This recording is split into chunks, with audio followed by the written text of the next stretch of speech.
The Whisperer in Darkness by H.P. Lovecraft. Chapter 1. Bear in mind closely that I did not see any actual horror at the end.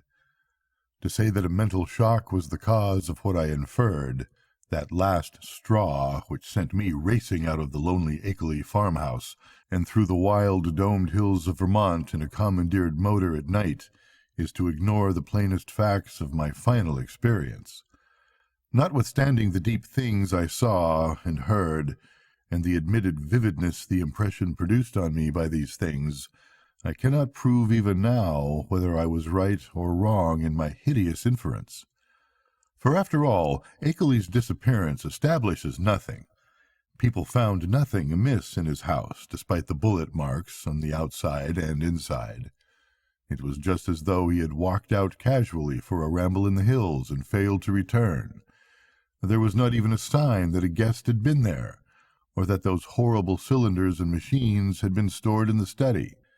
That he had mortally feared the crowded green hills and endless trickles of brooks among which he had been born and reared means nothing at all, either. For thousands are subject to just such morbid fears. Eccentricity, moreover, could easily account for his strange acts and apprehensions toward the last. The whole matter began, as far as I'm concerned, with the historic and unprecedented Vermont floods of November 3, 1927. I was then, as now, an instructor of literature at Miskatonic University in Arkham, Massachusetts, and an enthusiastic amateur student of New England folklore. Shortly after the flood, amidst the varied report of hardship, suffering, and organized relief which filled the press, there appeared certain odd stories of things found floating in some of the swollen rivers, so that many of my friends embarked on curious discussions and appealed to me to shed what light I could on the subject. I felt flattered at having my folklore study taken so seriously, and did what I could to belittle the wild, vague tales which seemed so clearly an outgrowth of old rustic superstitions. It amused me to find several persons of education who insisted that some stratum of obscure, distorted fact might underlie the rumors. The tales thus brought to my notice came mostly through newspaper cuttings, though one yarn had an oral source and was repeated to a friend of mine in a letter from his mother in Hardwick, Vermont.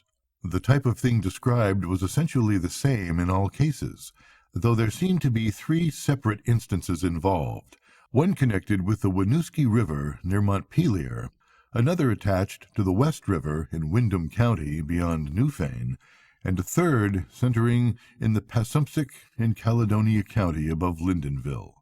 Of course, many of the stray items mentioned other instances, but on analysis they all seemed to boil down to these three. In each case, county folk reported seeing one or more very bizarre and disturbing objects in the surging waters that poured down from the unfrequented hills, and there was a widespread tendency to connect these sights with a primitive, half-forgotten cycle of whispered legend which old people resurrected for the occasion. What people thought they saw were organic shapes not quite like any they had seen before. Naturally, there were many human bodies washed along by the streams in that tragic period.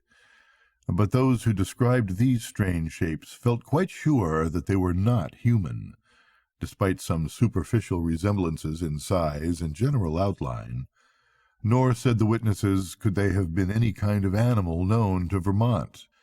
They were pinkish things, about 5 feet long, with crustaceous bodies bearing vast pairs of dorsal fins or membranous wings and several sets of articulated limbs, and with a sort of convoluted ellipsoid, covered with multitudes of very short antennae, where a head would ordinarily be.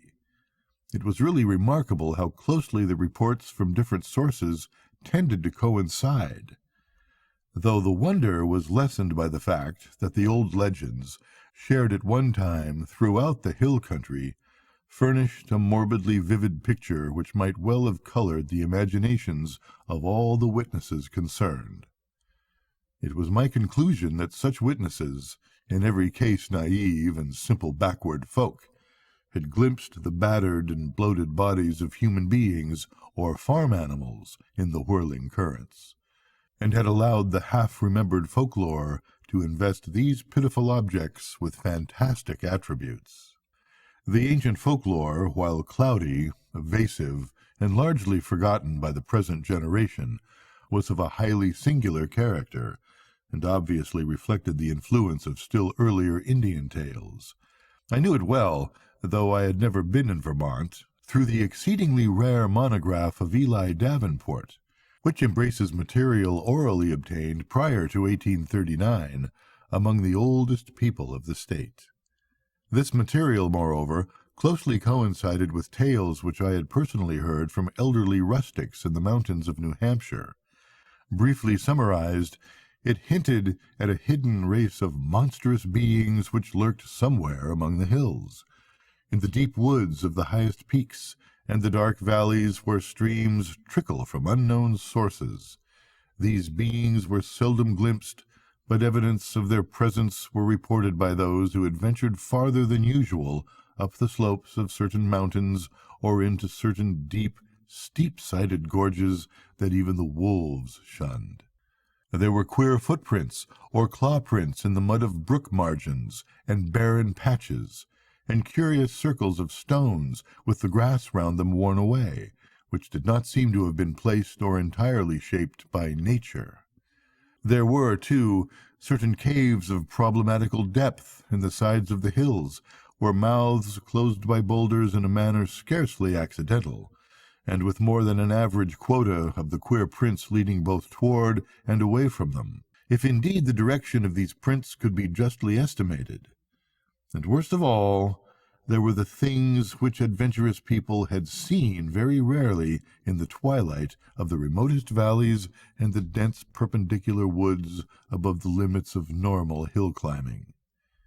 It would have been less uncomfortable if the stray accounts of these things had not agreed so well.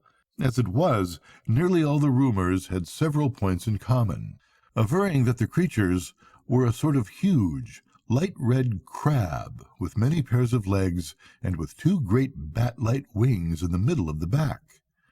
They sometimes walked on all their legs, and sometimes on the hindmost pair only, using the others to convey large objects of indeterminate nature.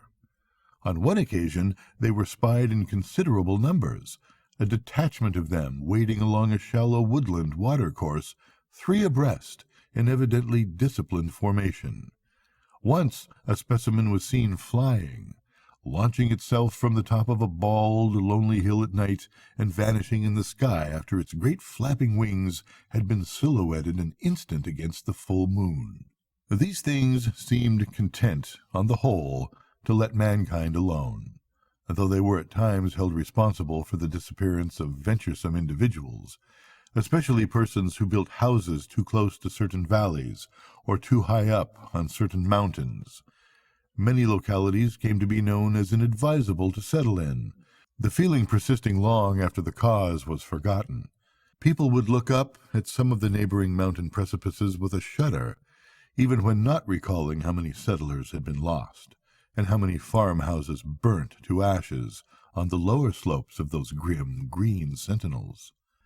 But while according to the earliest legends the creatures would appear to have harmed only those trespassing on their privacy, there were later accounts of their curiosity respecting men, and of their attempts to establish secret outposts in the human world. There were tales of the queer claw prints seen around farmhouse windows in the morning, and of occasional disappearances in regions outside the obviously haunted areas. Tales, besides, of buzzing voices in imitation of human speech, which made surprising offers to lone travelers on roads and cart paths in the deep woods, and of children frightened out of their wits by things seen or heard where the primal forest pressed close upon their dooryards. In the final layer of legends, the layer just preceding the decline of superstition and the abandonment of close contact with the dreaded places, there are shocked references to hermits, and remote farmers who at some period of life appeared to have undergone a repellent mental change, and who were shunned and whispered about as mortals who had sold themselves to the strange beings. In one of the northeastern counties, it seemed to be a fashion about 1800 to accuse eccentric and unpopular recluses of being allies or representatives of the abhorred things. As to what the things were, explanations naturally varied. The common name applied to them was those ones, or the old ones, though other terms had a local and transient use. Perhaps the bulk of the Puritan settlers set them down bluntly as familiars of the devil, and made them a basis of odd theological speculation.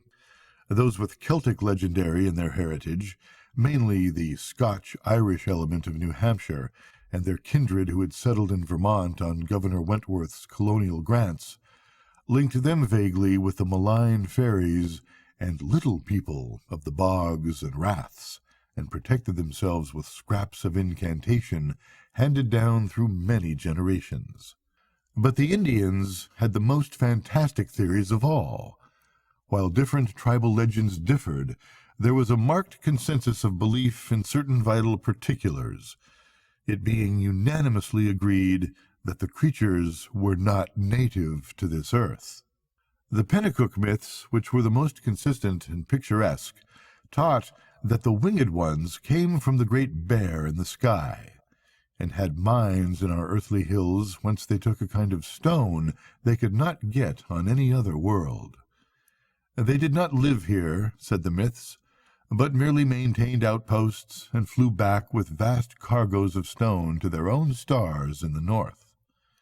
They harmed only those earth people who got too near them or spied upon them. Animals shunned them through instinctive hatred, not because of being hunted. They could not eat the things and animals of earth, but brought their own food from the stars. It was bad to get near them, and sometimes young hunters who went into their hills never came back. It was not good either to listen to what they whispered at night in the forest, with voices like a bee's that tried to be like the voices of men. They knew the speech of all kinds of men, Penacooks, Hurons, men of the Five Nations, but did not seem to have or need any speech of their own. They talked with their heads, which changed color in different ways to mean different things. All the legendary, of course, white and Indian alike, died down during the 19th century.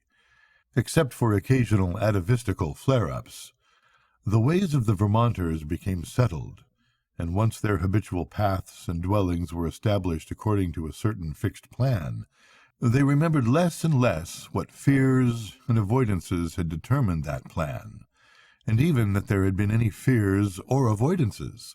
Most people simply knew that certain hilly regions were considered as highly unhealthy, unprofitable, and generally unlucky to live in, and that the farther one kept from them, the better off one usually was. In time, the ruts of custom and economic interest became so deeply cut in approved places that there was no longer any reason for going outside them, and the haunted hills were left deserted by accident rather than by design.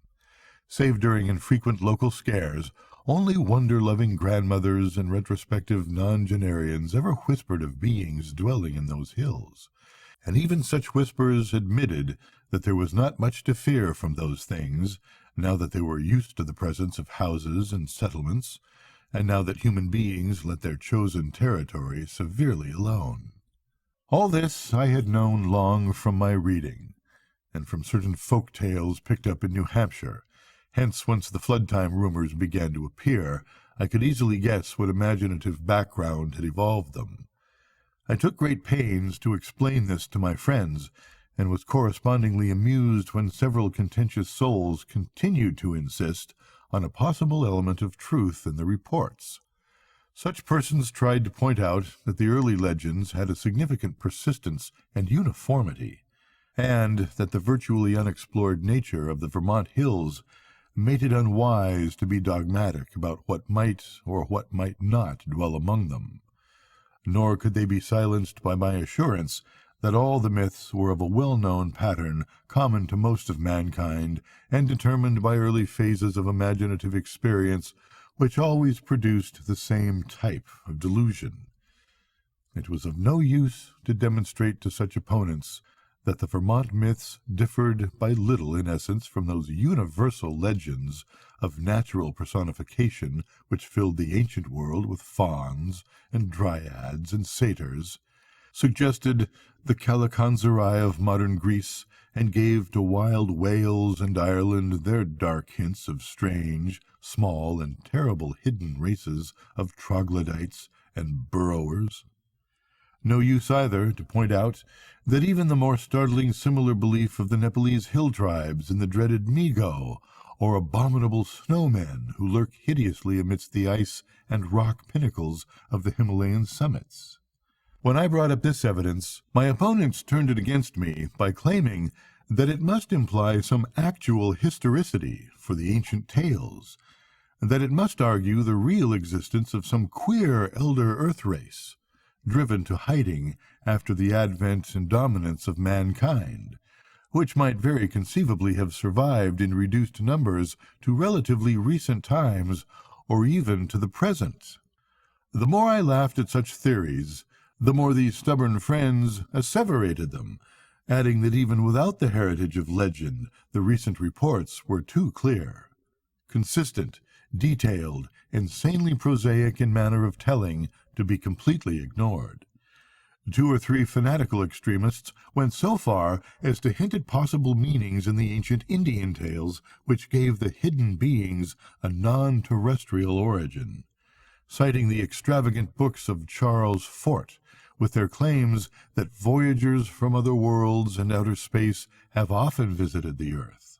Most of my foes, however, were merely romanticists who insisted on trying to transfer to real life the fantastic lore of lurking little people made popular by the magnificent horror fiction of Arthur Machen.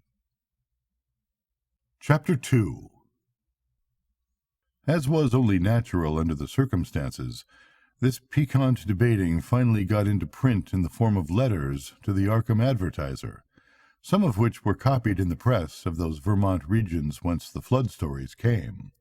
The Rutland Herald gave half a page of extracts from the letters on both sides, while the Brattleboro Reformer reprinted one of my long historical and mythological summaries in full, with some accompanying comments in the Pendrifters thoughtful column, which supported and applauded my skeptical conclusions.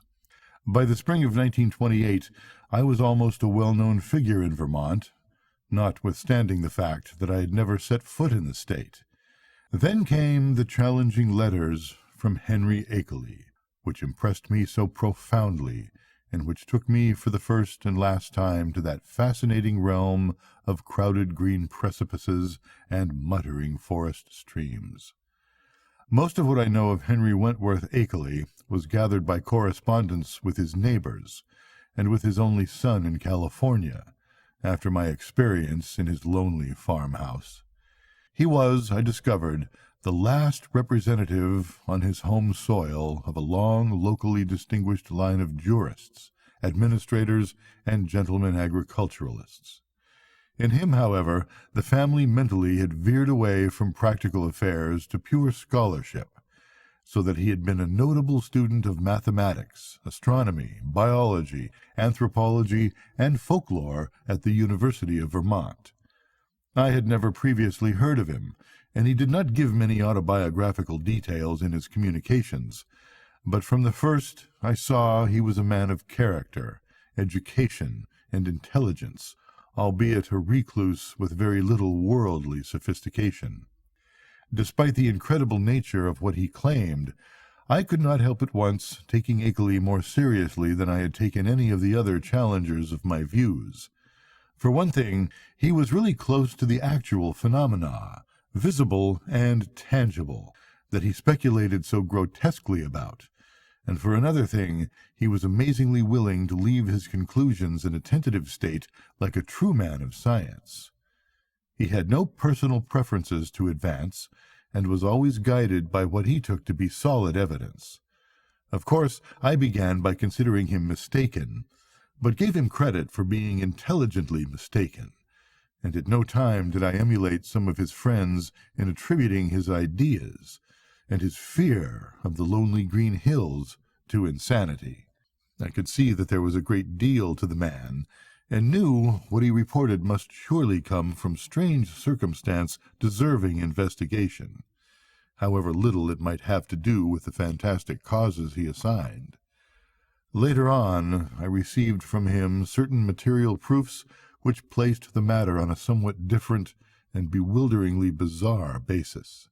I cannot do better than transcribe in full, so far as is possible, the long letter in which Akeley introduced himself, and which formed such an important landmark in my own intellectual history.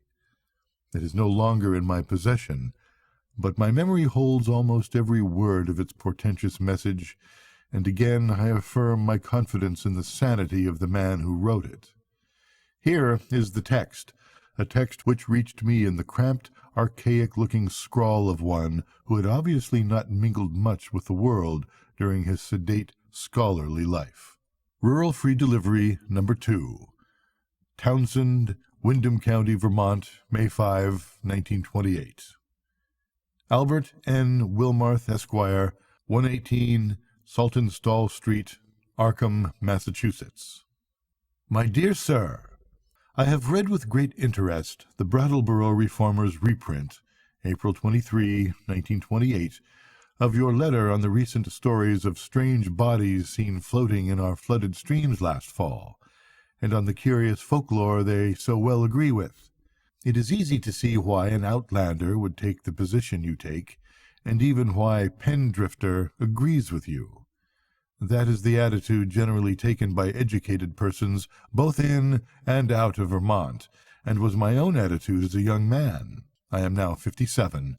Before my studies, both general and in Davenport's books, led me to do some exploring in parts of the hills hereabouts not usually visited.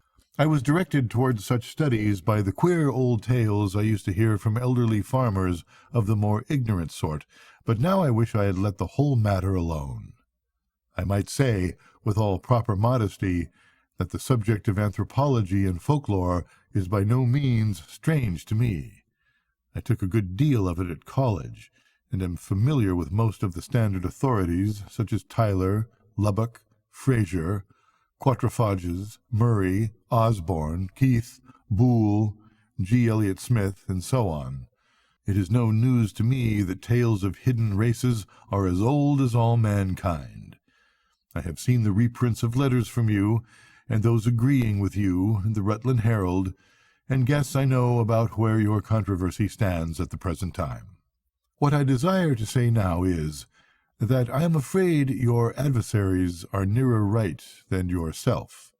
Even though all reason seems to be on your side, they are nearer right than they realize themselves, for of course they go only by theory, and cannot know what I know. If I knew as little of the matter as they, I would feel justified in believing as they do. I would be wholly on your side. You can see that I am having a hard time getting to the point, probably because I really dread getting to the point. But the upshot of the matter is that I have certain evidence that monstrous things do indeed live in the woods, on the high hills, which nobody visits. I have not seen any of the things floating in the rivers, as reported, but I have seen things like them under circumstances I dread to repeat. I have seen footprints, and of late have seen them nearer my own home. I live in the old Akeley place south of Townsend Village, on the side of Dark Mountain, than I dare tell you now.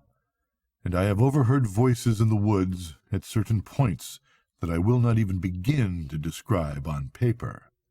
At one place I heard them so much that I took a phonograph there with a dictaphone attachment and a wax blank, and I shall try to arrange to have you hear the record I got.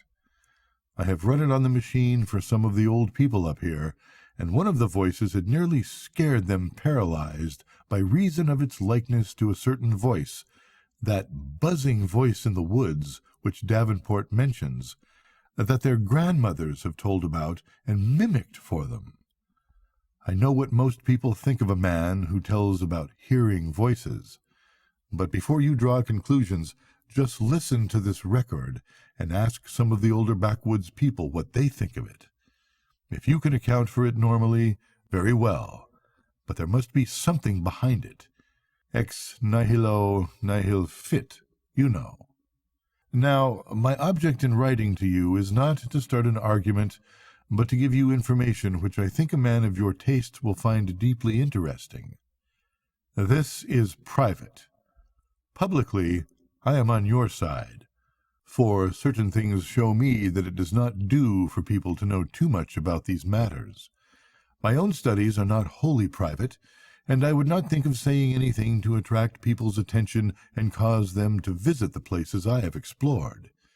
It is true, terribly true, that there are non-human creatures watching us all the time, with spies among us gathering information. It is from a wretched man who, if he was sane, as I think he was one of those spies, that I got a large part of my clues to the matter. He later killed himself, but I have no reason to think there are others now. The things come from another planet. Being able to live in interstellar space and fly through it on clumsy, powerful wings which have a way of resisting the ether, but which are too poor at steering to be of much use in helping them about on Earth. I will tell you about this later if you do not dismiss me at once as a madman. They come here to get metals from mines that go deeper under the hills, and I think I know where they come from. They will not hurt us if we let them alone, but no one can say what will happen if we get too curious about them. Of course, a good army of men could wipe out their mining colony. That is what they are afraid of. But if that happened, more would come from outside, any number of them. They could easily conquer the earth, but have not tried so far because they have not needed to. They would rather leave things as they are to save bother. I think they mean to get rid of me because of what I have discovered. There is a great black stone with unknown hieroglyphics half worn away, which I found in the woods on Round Hill, east of here. And after I took it home, everything became different. If they think I suspect too much, they will either kill me or take me off the earth to where they come from. They like to take away men of learning once in a while, to keep informed on the state of things in the human world. This leads me to my secondary purpose in addressing you, mainly to urge you to hush up the present debate rather than give it more publicity. People must be kept away from these hills, and in order to effect this, their curiosity ought not to be aroused any further. Heaven knows there is peril enough anyway, with promoters and real estate men flooding Vermont with herds of summer people to overrun the wild places and cover the hills with cheap bungalows. I shall welcome further communication with you, and shall try to send you that phonograph record in black stone, which is so worn that photographs don't show much, by express if you are willing. I say try because I think those creatures have a way of tampering with things around here. There is a sullen, furtive fellow named Brown on a farm near the village who I think is their spy. Little by little, they are trying to cut me off from our world because I know too much about their world. They have the most amazing way of finding out what I do. You may not even get this letter. I think I shall have to leave this part of the country and go live with my son in San Diego, California, if things get any worse. But it is not easy to give up the place you were born in, and where your family has lived for 6 generations. Also, I would hardly dare sell this house to anybody now that the creatures have taken notice of it. They seem to be trying to get the black stone back and destroy the phonograph record, but I shall not let them if I can help it. My great police dogs always hold them back, for there are very few here as yet, and they are clumsy in getting about. As I have said, their wings are not much use for short flights on Earth. I am on the very brink of deciphering that stone, in a very terrible way, and with your knowledge of folklore, you may be able to supply the missing links enough to help me. I suppose you know all about the fearful myths antedating the coming of man to the earth, the Yog-Sothoth and the Cthulhu cycles, which are hinted at in the Necronomicon. I had access to a copy of that once, and hear that you have one in your college library under lock and key. To conclude, Mr. Wilmarth, I think that with our respective studies we can be very useful to each other. I don't wish to put you in any peril, and suppose I ought to warn you that possession of the stone and the record won't be very safe.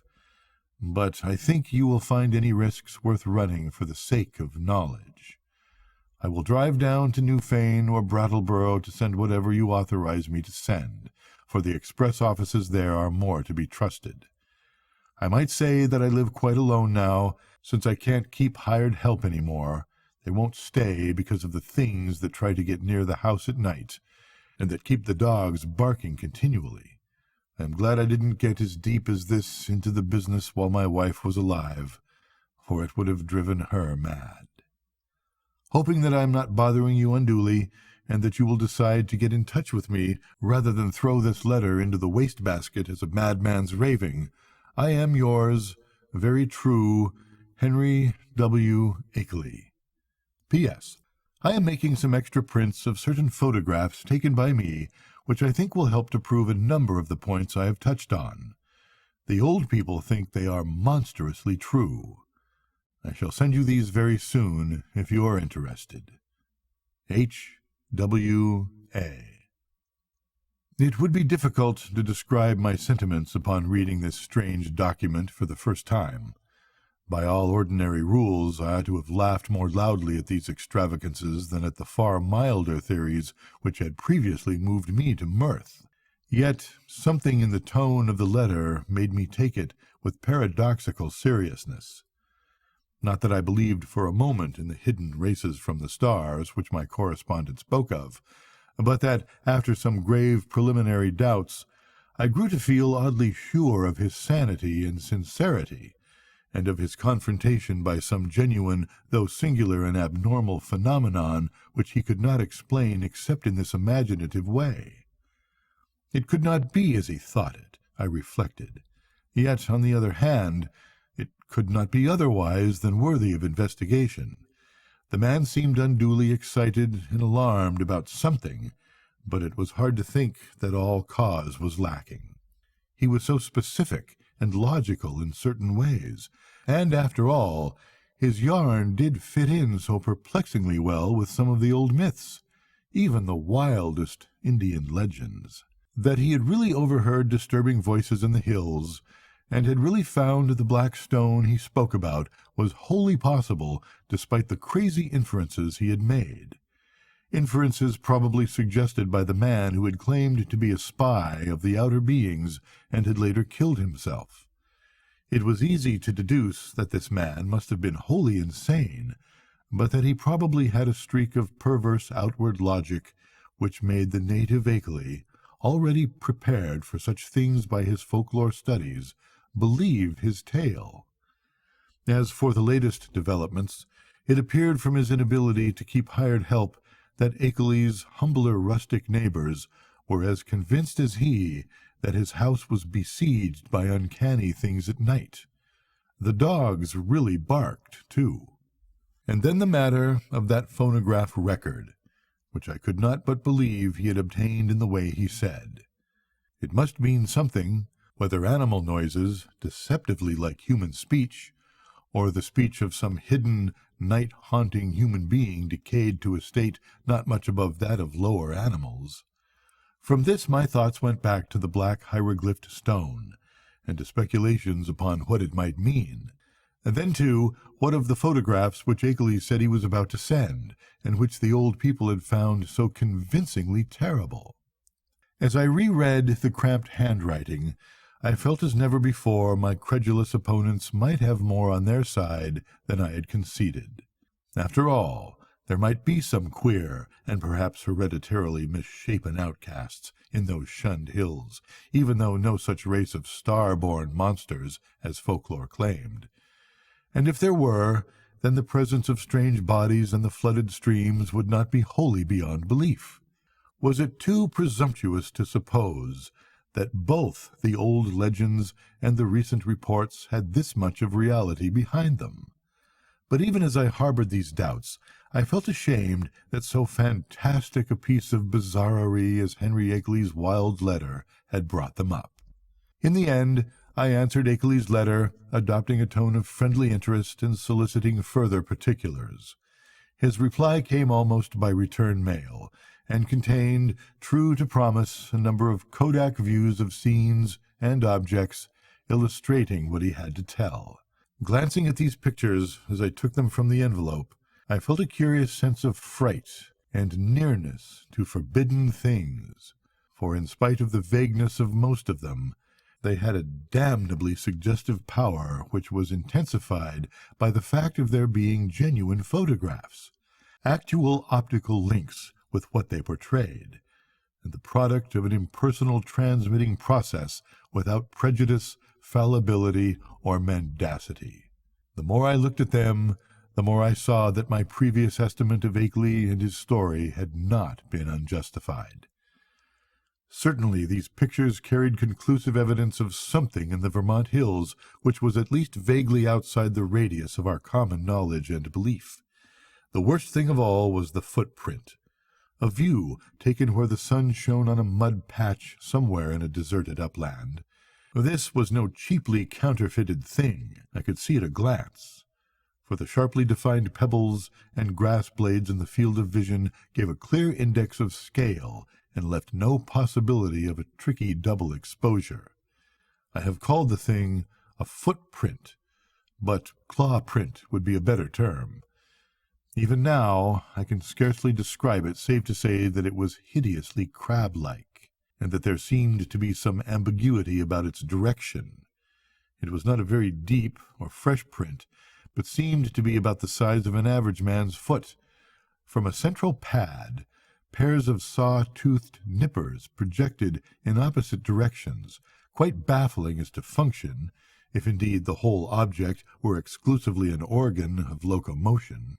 Another photograph, evidently a time exposure taken in deep shadow, was of the mouth of a woodland cave, with a boulder of rounded regularity choking the aperture.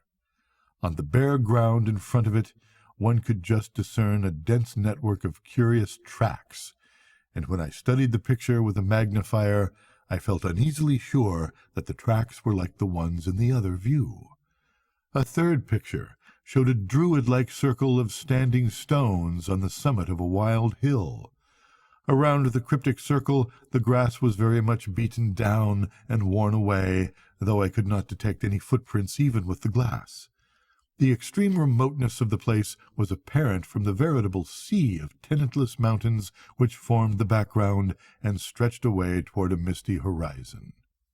But if the most disturbing of all the views was that of the footprint, the most curiously suggestive was that of the great black stone found in the Round Hill woods. Akeley had photographed it on what was evidently his study table, for I could see rows of books and a bust of Milton in the background. The thing, as nearly as one might guess, had faced the camera vertically with a somewhat irregularly curved surface of 1 by 2 feet. But to say anything definite about that surface, or about the general shape of the whole mass, almost defies the power of language. What outlandish geometrical principles had guided its cutting, for artificially cut it surely was, I could not even begin to guess. And never before had I seen anything which struck me as so strangely and unmistakably alien to this world. Of the hieroglyphics on the surface I could discern very few, but one or two that I did see gave rather a shock. Of course they might be fraudulent, but others besides myself had read the monstrous and abhorred Necronomicon of the mad Arab Abdul al-Hazred, but it nevertheless made me shiver to recognize certain ideographs which study had taught me to link with the most blood-curdling and blasphemous whispers of things that had had a kind of mad half-existence before the earth and the other inner worlds of the solar system were made. Of the 5 remaining pictures, 3 were of swamp and hill scenes, which seemed to bear traces of hidden and unwholesome tenancy. Another was of a queer mark in the ground very near Akeley's house, which he said he had photographed the morning after a night on which the dogs had barked more violently than usual. It was very blurred, and one could really draw no certain conclusions from it, but it did seem fiendishly like that other mark or claw print photographed on the deserted upland. The final picture was of the Akeley place itself, a trim white house of 2 stories and attic, about a century and a quarter old, and with a well-kept lawn and stone-bordered path leading up to a tastefully carved Georgian doorway. There were several huge police dogs on the lawn, squatting near a pleasant-faced man with a close-cropped gray beard, whom I took to be Akeley himself, his own photographer, one might infer from the tube-connected bulb in his right hand. From the pictures I turned to the bulky, closely written letter itself, and for the next 3 hours was immersed in a gulf of unutterable horror. Where Akeley had given only outlines before, he now entered into minute details, presenting long transcripts of words overheard in the woods at night, long accounts of monstrous, pinkish forms spied in thickets at twilight on the hills, and a terrible cosmic narrative derived from the application of profound and varied scholarship to the endless bygone discourses of the mad self-styled spy who had killed himself. I found myself faced by names and terms that I had heard elsewhere in the most hideous of connections. Yugoth, Great Cthulhu, Sa-Thogwa, Yarg-Sothoth, Wilye, Nyarlathotep, Azothoth, Hastur, Yan, Leng, the Lake of Hali, Bethmura, the Yellow Sign, Lemur Cathulos, Bran, and the Magnum Inominendum. It was drawn back through nameless eons and inconceivable dimensions to worlds of elder, outer entity at which the crazed author of the Necronomicon had only guessed in the vaguest way. I was told of the pits of primal life, and of the streams that had trickled down therefrom, and finally of the tiny rivulets from one of those streams which had become entangled with the destinies of our own earth. My brain whirled, and where before I had attempted to explain things away, I now began to believe in the most abnormal and incredible wonders. The array of vital evidence was damnably vast and overwhelming, and the cool, scientific attitude of Akeley, an attitude removed as far as imaginable from the demented, the fanatical, the hysterical, or even the extravagantly speculative, had a tremendous effect on my thought and judgment. By the time I laid the frightful letter aside, I could understand the fears he had come to entertain, and was ready to do anything in my power to keep people away from those wild, haunted hills. Even now, when time has dulled the impression and made me half question my own experience and horrible doubts, there are things in that letter of Akeley's which I would not quote or even form into words on paper. I am almost glad that the letter and record and photographs are gone now, and I wish, for reasons I shall soon make clear, that the new planet beyond Neptune had not been discovered. With the reading of that letter, my public debating about the Vermont horror permanently ended. Arguments from opponents remained unanswered or put off with promises, and eventually the controversy petered out into oblivion. During late May and June I was in constant correspondence with Akeley, though once in a while a letter would be lost, so that we would have to retrace our ground and would perform considerable laborious copying.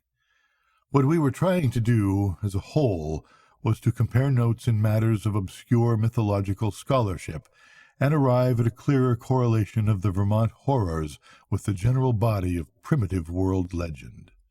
For one thing, we virtually decided that these morbidities and the hellish Himalayan Migo were one of the same order of incarnated nightmare, There was also absorbing zoological conjectures, which I would have referred to Professor Dexter in my own college, but for Akeley's imperative command to tell no one of the matter before us. If I seem to disobey that command now, it is only because I think that at this stage a warning about those further Vermont hills, and about those Himalayan peaks which bold explorers are more and more determined to ascend, is more conducive to public safety than silence would be. One specific thing we were leading up to was a deciphering of the hieroglyphics of that infamous black stone, a deciphering which might well place us in possession of secrets deeper and more dizzying than any formerly known to man. Chapter 3. Toward the end of June, the phonograph record came, shipped from Brattleboro, since Akeley was unwilling to trust conditions on the branch line north of there. He had begun to feel an increased sense of espionage, aggravated by the loss of some of our letters, and said much about the insidious deeds of certain men whom he considered tools and agents of the hidden beings. Most of all, he suspected the surly farmer Walter Brown, who lived alone on a run-down hillside place near the deep woods, and who was often seen loafing around corners in Brattleboro, Bellow Falls, Newfane, and South Londonderry in the most inexplicable and seemingly unmotivated way. Brown's voice, he felt convinced, was one of those he had overheard on a certain occasion in a very terrible conversation, and he had once found a footprint or claw print near Brown's house which might possess the most ominous significance. It had been curiously near some of Brown's own footprints that faced toward it. So the record was shipped from Brattleboro, whither Akeley drove in his Ford car along the lonely Vermont back roads. He confessed in an accompanying note that he was beginning to be afraid of those roads, and that he would not even go into Townsend for supplies now except in broad daylight. It did not pay, he repeated again and again, to know too much unless one were very remote from those silent and problematical hills. He would be going to California pretty soon to live with his son, though it was hard to leave a place where all one's memories and ancestral feelings centered. Before trying the record on the commercial machine, which I borrowed from the college administration building, I carefully went over all the explanatory matter in Akeley's various letters. This record, he had said, was obtained about 1 a.m. on the 1st of May, 1915, near the closed mouth of a cave where the wooded west slope of Dark Mountain rises out of Lee's swamp. The place had always been unusually plagued with strange voices, this being the reason he had brought the phonograph, dictaphone, and blank in expectation of results. Former experience had told him that May Eve, the hideous Sabbat night of underground European legend, would probably be more fruitful than any other date, and he was not disappointed. It was noteworthy, though, that he never again heard voices at that particular spot. Unlike most of the overheard forest voices, the substance of the record was quasi-ritualistic, and included one palpably human voice which Akeley had never been able to place. It was not Brown's, but seemed to be that of a man of greater cultivation. The second voice, however, was the real crux of the thing, for this was the accursed buzzing which had no likeness to humanity, despite the human words which it uttered in good English grammar and a scholarly accent. The recording phonograph and dictaphone had not worked uniformly well, and had of course been at a great disadvantage because of the remote and muffled nature of the overheard ritual, so that the actual speech secured was very fragmentary. Akeley had given me a transcript of what he believed the spoken words to be, and I glanced through this again as I prepared the machine for action.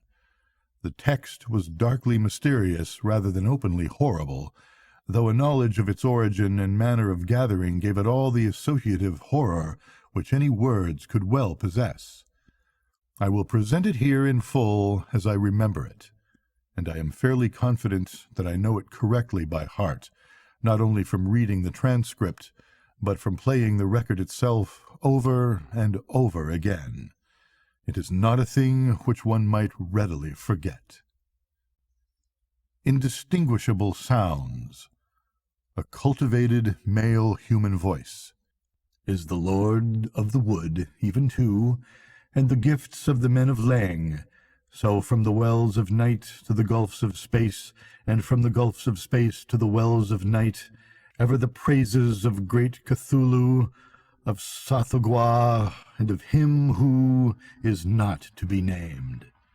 Ever their praises and abundance to the black goat of the woods. Ea, Shub-Niggurath, the goat with 1,000 young. A buzzing imitation of human speech. Ea, Shub-Niggurath, the black goat of the woods with 1,000 young. Human voice. And it has come to pass that the Lord of the Woods, being 7 and 9, down the onyx steps, tributes to him in the gulf, as the Thoth, he of whom thou hast taught us marvels. On the wings of night, out beyond space, out beyond to that whereof Yugoth is the youngest child, rolling alone in black ether at the rim. Buzzing voice. Go out among men, and find the ways thereof, that he in the gulf may know. To Nyarlathotep, mighty messenger, must all things be told, and he shall put on the semblance of men, the waxen mask and the robe that hides, and come down from the world of 7 suns to mock. Human voice.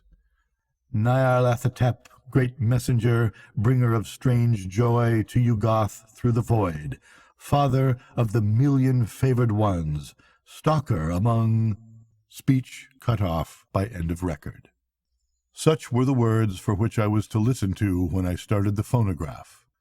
It was with a trace of genuine dread and reluctance that I pressed the lever and heard the preliminary scratching of the sapphire point, and I was glad that the first faint, fragmentary words were in a human voice, a mellow, educated voice which seemed vaguely Bostonian in accent, and which was certainly not that of any native of the Vermont hills.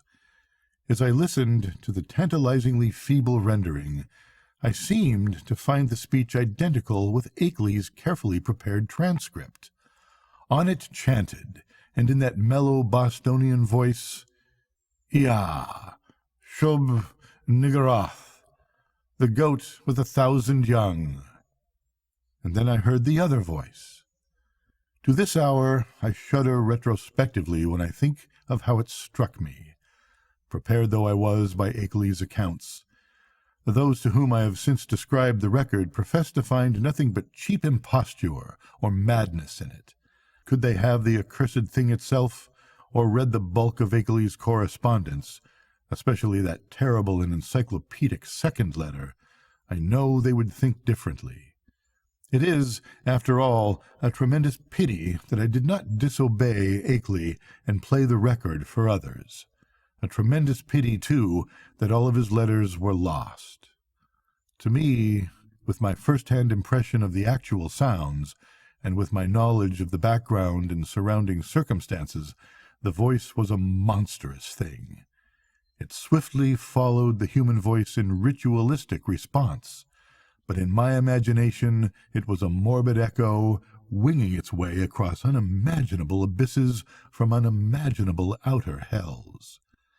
It is more than 2 years now since I last ran off that blasphemous waxen cylinder, but at this moment, and at all other moments, I can still hear that feeble, fiendish buzzing as it reached me for the first time.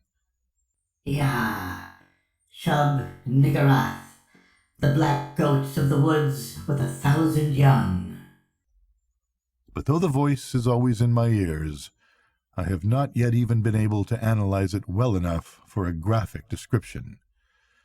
It was like the drone of some loathsome, gigantic insect, ponderously shaped into the articulate speech of an alien species. and I am perfectly certain that the organs producing it can have no resemblance to the vocal organs of man, or indeed to those of any mammalia. There were singularities in timbre, range, and overtones which placed this phenomenon wholly outside the sphere of humanity and earth life. Its sudden advent that first time almost stunned me, and I heard the rest of the record through in a sort of abstracted daze. When the longer passage of buzzing came, there was a sharp intensification of that feeling of blasphemous infinity which had struck me during the shorter and earlier passage. At last the record ended abruptly, during an unusually clear speech of the human and Bostonian voice, but I sat stupidly staring long after the machine had automatically stopped. I hardly need say that I gave that shocking record many another playing, and that I made exhaustive attempts at analysis and comment in comparing notes with Akeley. It would be both useless and disturbing to repeat here all that we concluded, but I may hint that we had agreed in believing we had secured a clue to the source of some of the most repulsive primordial customs in the cryptic elder religions of mankind. It seemed plain to us also that there were ancient and elaborate alliance between the hidden outer creatures and certain members of the human race. How extensive these alliances were, and how their state today might compare with their state in earlier ages. Yet at best there was room for a limitless amount of horrified speculation.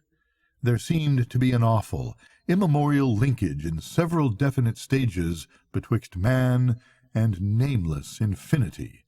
The blasphemies which appeared on earth, it was hinted, came from the dark planet Yugoth, at the rim of the solar system, but this was itself merely the populous outpost of a frightful interstellar race whose ultimate source must lie far outside even the Einsteinian space-time continuum or greatest known cosmos. Meanwhile, we continued to discuss the Black Stone and the best way of getting it to Arkham, Akeley deeming it inadvisable to have me visit him at the scene of his nightmare studies. For some reason or other, Akeley was afraid to trust the thing to any ordinary or expected transportation route. His final idea was to take it across country to Bellows Falls and ship it on the Boston and Maine system through Keene and Winchendon and Fitchburg, even though this would necessitate his driving along somewhat lonelier and more forest-traversing hill roads than the main highway to Battleboro. He said he had noticed a man around the express office at Battleboro when he had sent the phonograph record, whose actions and expression had been far from reassuring. This man had seemed too anxious to talk with the clerks, and had taken the train on which the record was shipped. Akeley confessed that he had not felt strictly at ease about that record until he heard from me of its safe receipt. About this time, the second week in July, another letter of mine went astray, as I learned through an anxious communication from Akeley. After that, he told me to address him no more at Townsend, but to send all mail in care of the general delivery at Battleboro, whither he would make frequent trips either in his car or on the motor coach line which had lately replaced passenger service on the lagging branch railway. I could see that he was getting more and more anxious, for he went into much detail about the increased barking of the dogs on moonless nights, and about the fresh claw prints he sometimes found in the road and in the mud at the back of his farmyard when morning came. Once he told me about a veritable army of prints drawn up in a line, facing an equally thick and resolute line of dog tracks, and sent a loathsomely disturbing Kodak picture to prove it. This was after a night on which the dogs had outdone themselves in barking and howling. On the morning of Wednesday, July 18, I received a telegram from Bellows Falls in which Akeley said he was expressing the Black Stone over the B&M on train number 5508, leaving Bellows Falls at 12:15 p.m. Standard Time and due at the North Station in Boston at 4:12 p.m. It ought, I calculated, to get up to Arkham at least by the next noon, and accordingly I stayed on all Thursday morning to receive it. But the noon came and went without its advent, and when I telephoned down to the express office, I was informed that no shipment for me had arrived. My next act, performed amidst a growing alarm, was to give a long-distance call to the express agent at the Boston North Station, and I was scarcely surprised to learn that my consignment had not appeared. Train number 5508 had pulled in only 35 minutes late on the day before, but had contained no box addressed to me. The agent promised, however, to institute a searching inquiry, and I ended the day by sending Akeley a night letter outlining the situation. With commendable promptness, a report came from the Boston office on the following afternoon, the agent telephoning as soon as he learned the facts. It seemed that the railway express clerk on number 5508 had been able to recall an incident which might have much bearing on my loss, an argument with a very curious-voiced man, lean, sandy, and rustic-looking, when the train was waiting at Keene, New Hampshire, shortly after 1 o'clock Standard Time. The man, he said, was greatly excited about a heavy box which he claimed to expect, but which was neither on the train nor entered on the company's books. He had given the name of Stanley Adams, and had had such a queerly thick, droning voice that it made the clerk abnormally dizzy and sleepy to listen to him. The clerk could not remember quite how the conversation had ended, but recalled starting into a fuller awakeness when the train began to move. The Boston agent added that this clerk was a young man of wholly unquestioned veracity and reliability, of known antecedents and long with the company. That evening I went to Boston to interview the clerk in person, having obtained his name and address from the office. He was a frank, prepossessing fellow, but I saw that he could add nothing to his original account. Oddly, he was scarcely sure that he could even recognize the strange inquirer again. Realizing that he had no more to tell, I returned to Arkham and sat up till morning writing letters to Akeley, to the express company, and to the police department and station agent in Keene. I felt that the strange-voiced man who had so queerly affected the clerk must have a pivotal place in the ominous business, and hoped that Keene station employees and telegraph office records might tell something about him, and about how he happened to make his inquiry when and where he did. I must admit, however, that all my investigations came to nothing. The queer-voiced man had indeed been noticed around the Keene station in the early afternoon of July 18, and one lounger seemed to couple him vaguely with a heavy box, but he was altogether unknown, and had not been seen before or since. He had not visited the telegraph office, or received any message so far as could be learned, nor had any message which might justly be considered a notice of the Blackstone's presence on number 5508 come through the office for anyone. Naturally, Akeley joined with me in conducting these inquiries, and even made a personal trip to Keene to question the people around the station. But his attitude toward the matter was more fatalistic than mine. He seemed to find the loss of the box a portentous and menacing fulfillment of inevitable tendencies, and had no real hope at all of its recovery. He spoke of the undoubted telepathic and hypnotic powers of the hill creatures and their agents, and in one letter hinted that he did not believe the stone was on this earth any longer. For my part, I was duly enraged, for I had felt there was at least a chance of learning profound and astonishing things from the old blurred hieroglyphs. The matter would have rankled bitterly in my mind had not Akeley's immediately subsequent letters brought up a new phase of the whole horrible hill problem which at once seized all my attention. Chapter 4. The unknown things, Akeley wrote in a script grown pitifully tremulous, had begun to close in on him with a wholly new degree of determination. The nocturnal barking of the dogs whenever the moon was dim or absent was hideous now, and there had been attempts to molest him on the lonely roads he had to traverse by day. On the 2nd of August, while bound for the village in his car, he had found a tree trunk laid in his path at a point where the highway ran through a deep patch of woods, while the savage barking of the two great dogs he had with him told all too well of the things which must have been lurking near. What would have happened had the dogs not been there, he did not dare guess, but he never went out now without at least two of his faithful and powerful pack.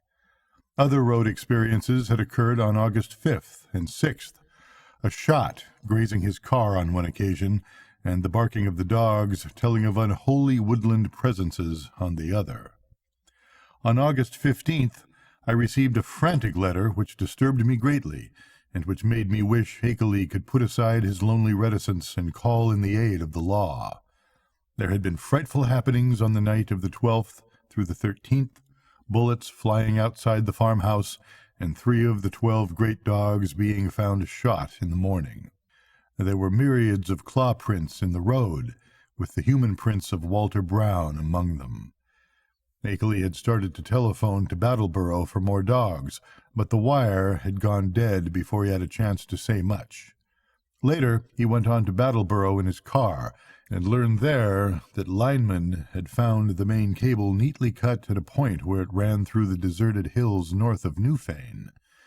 But he was about to start home with 4 fine new dogs and several cases of ammunition for his big game repeating rifle. The letter was written at the post office in Brattleboro, and came through to me without delay. My attitude toward the matter was by this time quickly slipping from a scientific to an alarmedly personal one. I was afraid for Hakeley in his remote, lonely farmhouse, and half afraid for myself because of my now definite connection with the strange hill problem. The thing was reaching out so. Would it suck me in and engulf me? In replying to his letter, I urged him to seek help, and hinted that I might take action myself if he did not. I spoke of visiting Vermont in person in spite of his wishes, and of helping him explain the situation to the proper authorities. In return, however, I received only a telegram from Bellows Falls, which read thus: "Appreciate your position, but can do nothing. Take no action yourself, for it could only harm both. Wait for explanation. Henry Hakeley." But the affair was steadily deepening. Upon my replying to the telegram, I received a shaky note from Hakeley with the astonishing news that he had not only never sent the wire, but had not received the letter from me to which it was an obvious reply. Hasty inquiries by him at Bellows Falls had brought out that the message was deposited by a strange, sandy-haired man with a curiously thick, droning voice, though more than this he could not learn. The clerk showed him the original text as scrawled in pencil by the sender, but the handwriting was wholly unfamiliar.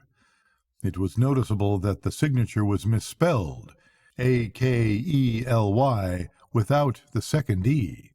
Certain conjectures were inevitable, but amidst the obvious crisis he did not stop to elaborate upon them.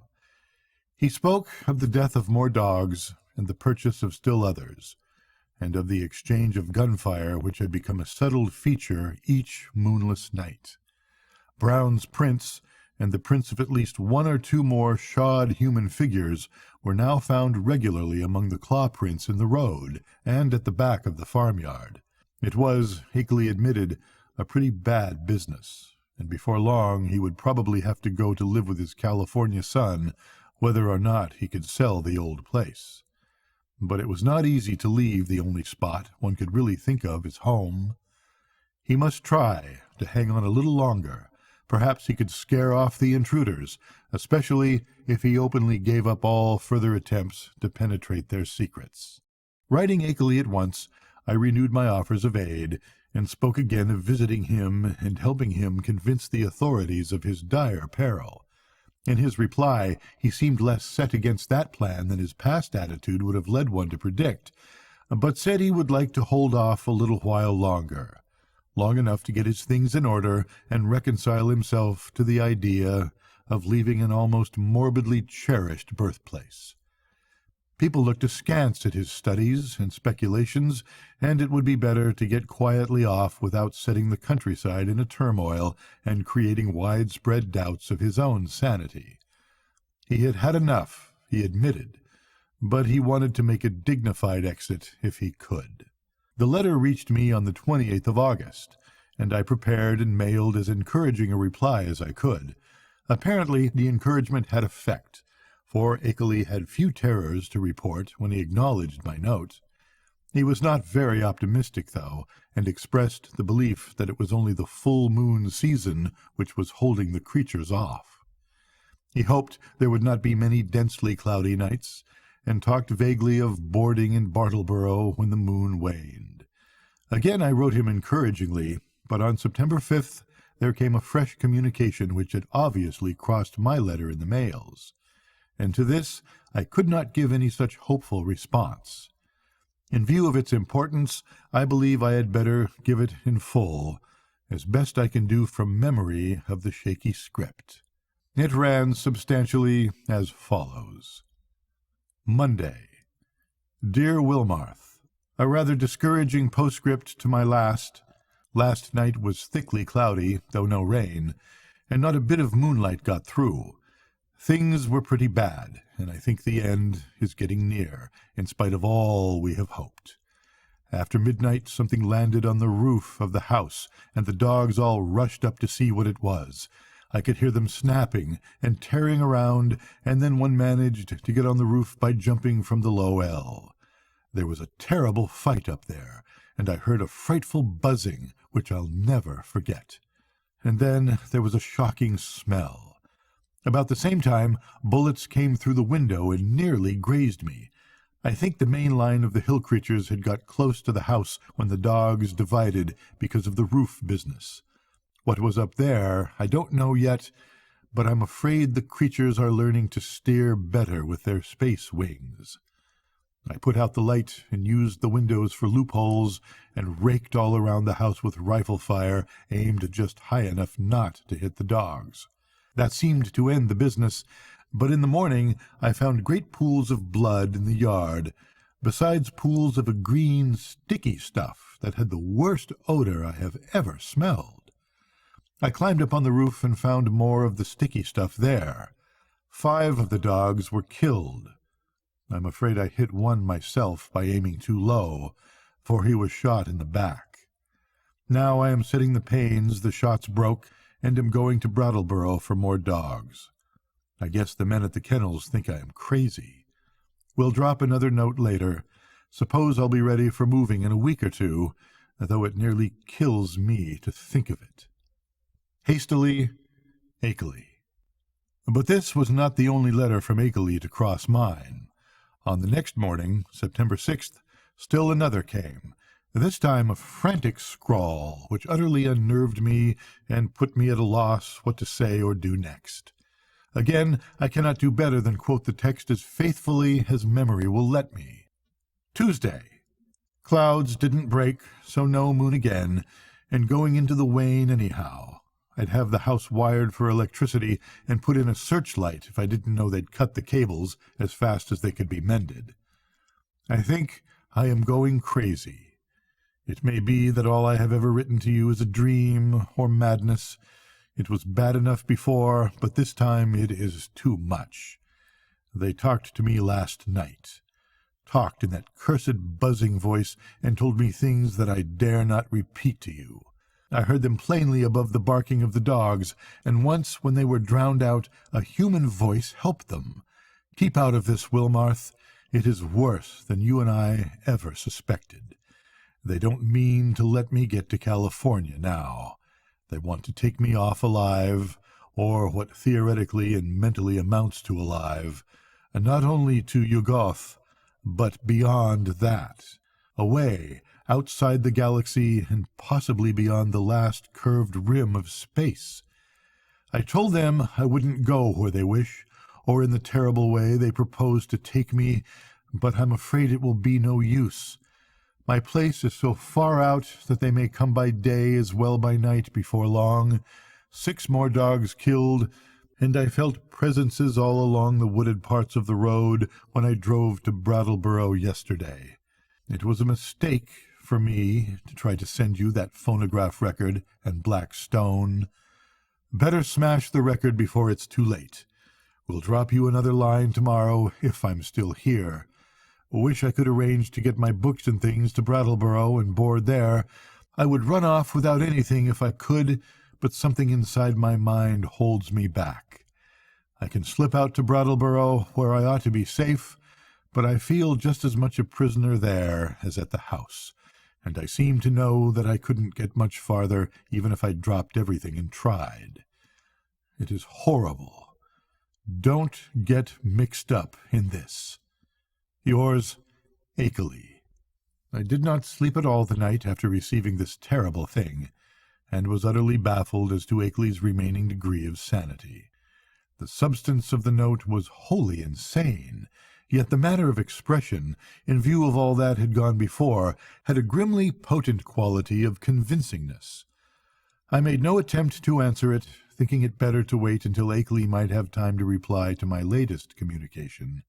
Such a reply, indeed, came on the following day, though the fresh material in it quite overshadowed any of the points brought up by the letter nominally answered. Here is what I recall of the text, scrawled and blotted as it was in the course of a plainly frantic and hurried composition. Wednesday. W. Your letter came, but it's no use to discuss anything any more. I am fully resigned, wonder that I have even enough willpower left to fight them off. Can't escape, even if I were willing to give up everything and run. They'll get me. Had a letter from them yesterday. Rural free delivery. Man brought it while I was at Brattleboro. Typed and postmarked Bellows Falls. Tells what they want to do with me. I can't repeat it. Look out for yourself, too. Smash that record. Cloudy nights keep up, and moon waning all the time. Wish I dared to get help.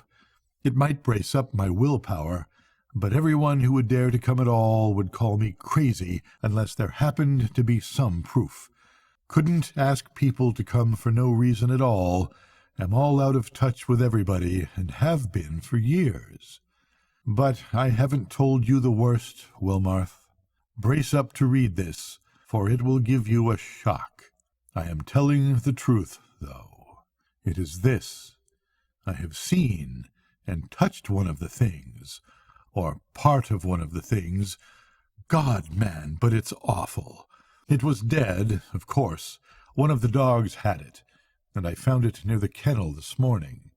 I tried to save it in the woodshed to convince people of the whole thing, but it all evaporated in a few hours. Nothing left. You know, all those things in the rivers were seen only on the first morning after the flood. And here's the worst. I tried to photograph it for you, but when I developed the film, there wasn't anything visible except the woodshed. What can the thing have been made of? I saw it and felt it, and they all leave footprints. It was surely made of matter, but what kind of matter? The shape can't be described. It was a great crab, with a lot of pyramided fleshy rings, or knots of thick ropey stuff covered with feelers where a man's head would be. That green sticky stuff is its blood, or juice, and there are more of them due on Earth any minute. Walter Brown is missing. Hasn't been seen loafing around any of his usual corners in the villages hereabouts. I must have got him with one of my shots, though the creatures always seem to try to take their dead and wounded away. Got into town this afternoon without any trouble, but I'm afraid they're beginning to hold off because they're sure of me. Am writing this in Brattleboro Post Office. This may be goodbye. If it is, write my son George Goodenough, Akeley, 176 Pleasant Street, San Diego, California. But don't come up here. Write the boy if you don't hear from me in a week, and watch the papers for news. I'm going to play my last 2 cards now, if I have the willpower left. First, try poison gas on the things. I've got the right chemicals, and have fixed up masks for myself and the dogs. And then if that doesn't work, tell the sheriff. They can lock me in a madhouse if they want to. It'll be better than the other creatures would do. Perhaps I can get them to pay attention to the prints around the house. They are faint, but I can find them every morning. Suppose, though, police would say I faked them somehow, for they all think I'm a queer character. Must try to have a state policeman spend a night here and see for himself, though it would be just like the creatures to learn about it and hold off that night. They cut my wires whenever I try to telephone in the night. The linemen think it very queer, and may testify for me if they don't go and imagine I cut them myself. I haven't tried to keep them repaired for over a week now. I could get some of the ignorant people to testify for me about the reality of the horrors, but everybody laughs at what they say, and anyway, they have shunned my place for so long that they don't know any of the new events. You couldn't get one of those run-down farmers to come within a mile of my house for love or money. The mail carrier hears what they say and jokes me about it. God, if I only dared tell him how real it is.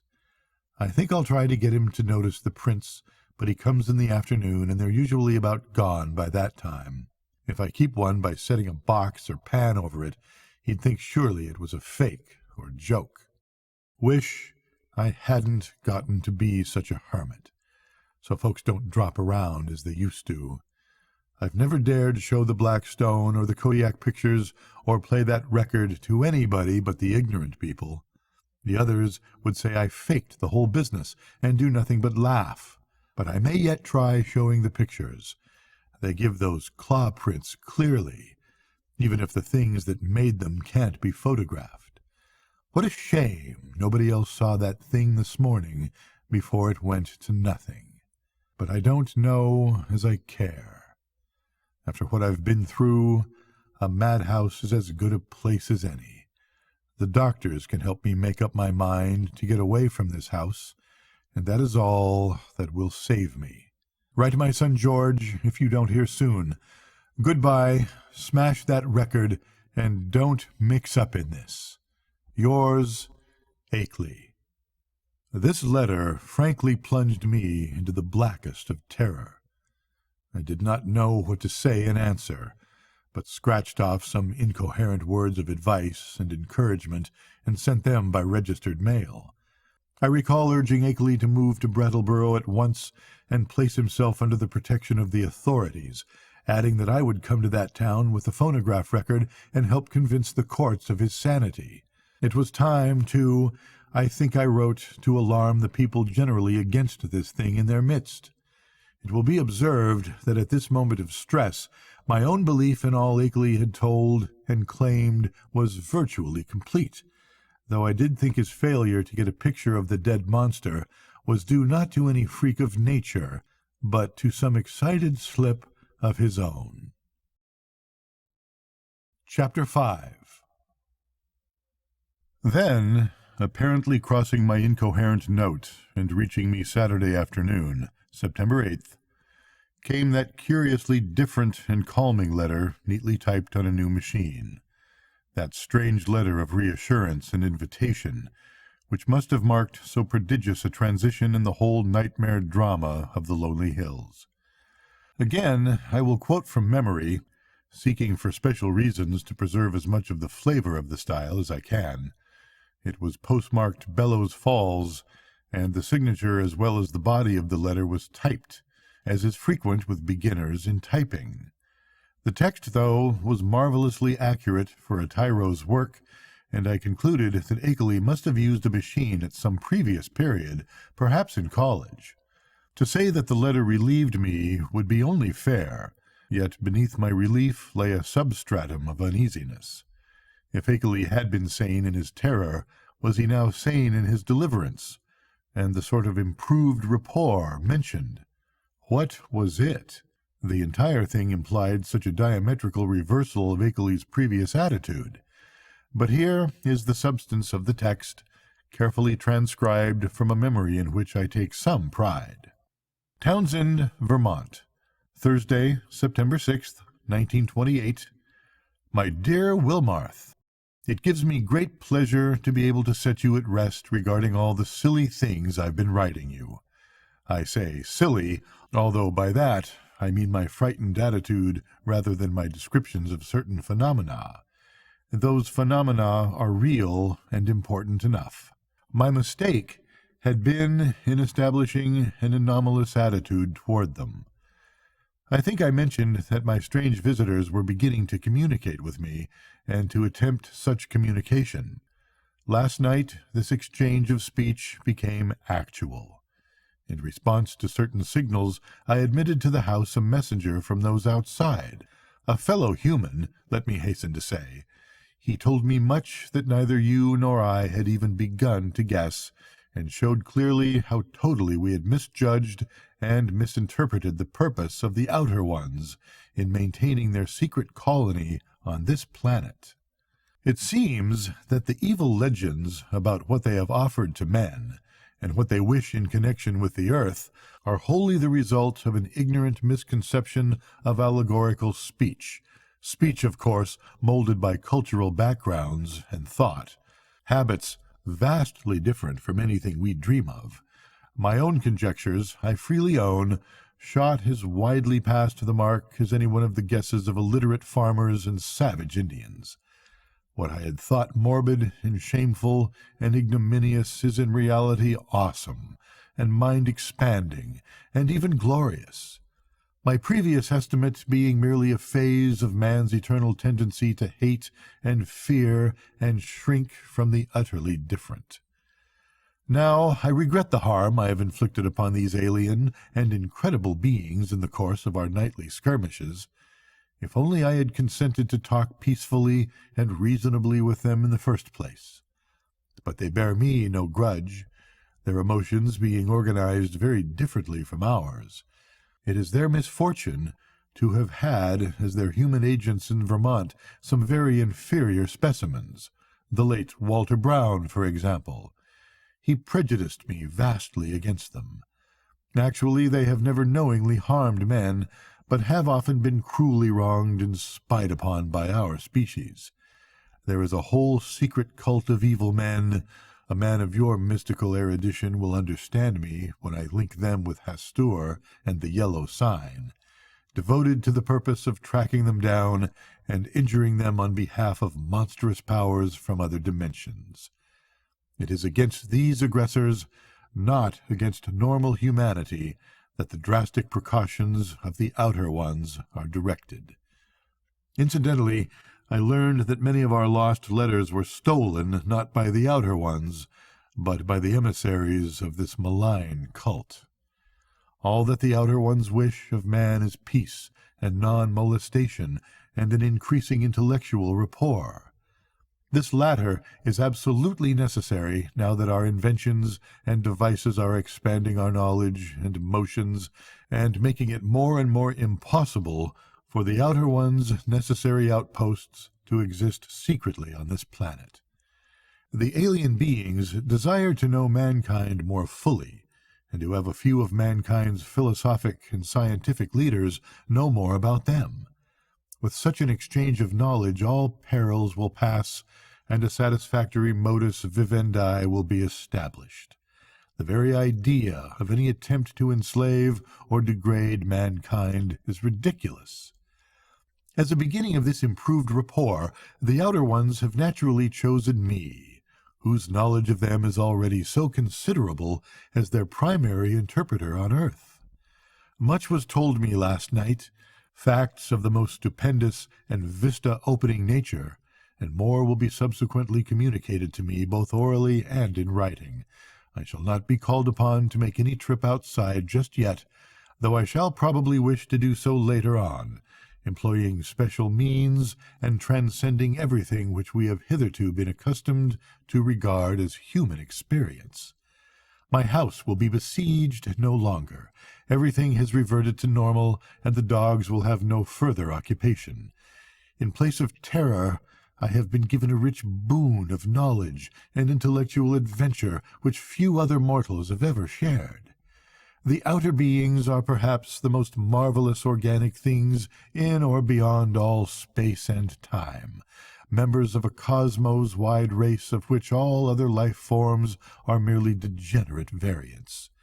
They are more vegetable than animal, if these terms can be applied to the sort of matter composing them, and have a somewhat fungoid structure, though the presence of a chlorophyll-like substance and a very singular nutritive system differentiate them altogether from true cormophytic fungi.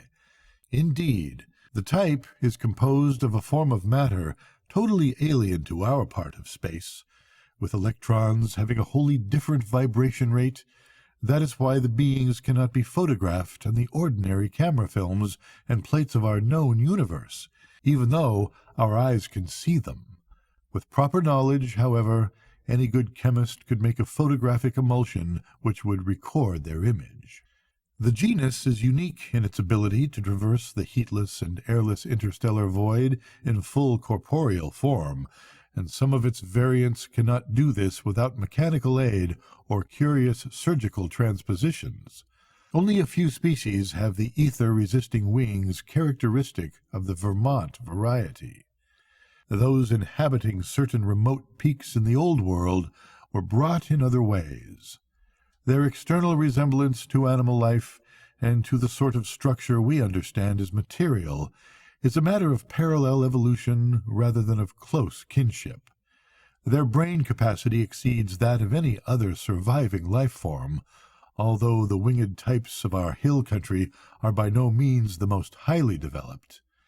Telepathy is their usual means of discourse, though we have rudimentary vocal organs, which, after a slight operation for surgery is an incredibly expert and everyday thing among them, can roughly duplicate the speech of such types of organism as still use speech. Their main immediate abode is a still undiscovered and almost lightless planet at the very edge of our solar system, beyond Neptune and the 9th in distance from the Sun. It is, as we have inferred, the object mystically hinted at as Yuggoth in certain ancient and forbidden writings, and it will soon be the scene of a strange focusing of thought upon our world in an effort to facilitate mental rapport. I would not be surprised if astronomers became sufficiently sensitive to these thought currents to discover Yuggoth when the outer ones wish them to do so. But Yuggoth, of course, is only the stepping stone. The main body of the beings inhabits strangely organized abysses wholly beyond the utmost reach of any human imagination. The space-time globule which we recognize as the totality of all cosmic entity is only an atom in the genuine infinity which is theirs. And as much of this infinity as any human brain can hold is eventually to be opened up to me, as it has been to not more than 50 other men since the human race has existed. You will probably call this raving at first, Wilmarth, but in time you will appreciate the titanic opportunity I have stumbled upon. I want you to share as much of it as is possible, and to that end must tell you thousands of things that won't go on paper. In the past, I have warned you not to come to see me. Now that all is safe, I take pleasure in rescinding that warning and inviting you. Can't you make a trip up here before your college term opens? It would be marvelously delightful if you could. Bring along the phonograph record and all my letters to you as consultive data. We shall need them in piecing together the whole tremendous story. You might bring the Kodak prints, too, since I seem to have mislaid the negatives and my own prints in all this recent excitement. But what a wealth of facts I have to add to all this groping and tentative material, and what a stupendous device I have to supplement my additions. Don't hesitate. I am free from espionage now, and you will not meet anything unnatural or disturbing. Just come along, let my car meet you at the Brattleboro station, prepare to stay as long as you can, and expect many an evening of discussion of things beyond all human conjecture. Don't tell anyone about it, of course, for this matter must not get to the promiscuous public. The train service to Brattleboro is not bad. You can get a timetable in Boston, take the B&M to Greenfield, and then change for the brief remainder of the way. I suggest you're taking the convenient 4:10 p.m. Standard from Boston, This gets into Greenfield at 7:35, and at 9:19 a train leaves there which reaches Brattleboro at 10:01. Now that is weekdays. Let me know the date, and I'll have my car on hand at the station. Pardon this typed letter, but my handwriting has grown shaky of late, as you know, and I don't feel equal to long stretches of script. I got this new Corona in Brattleboro yesterday. It seems to work very well.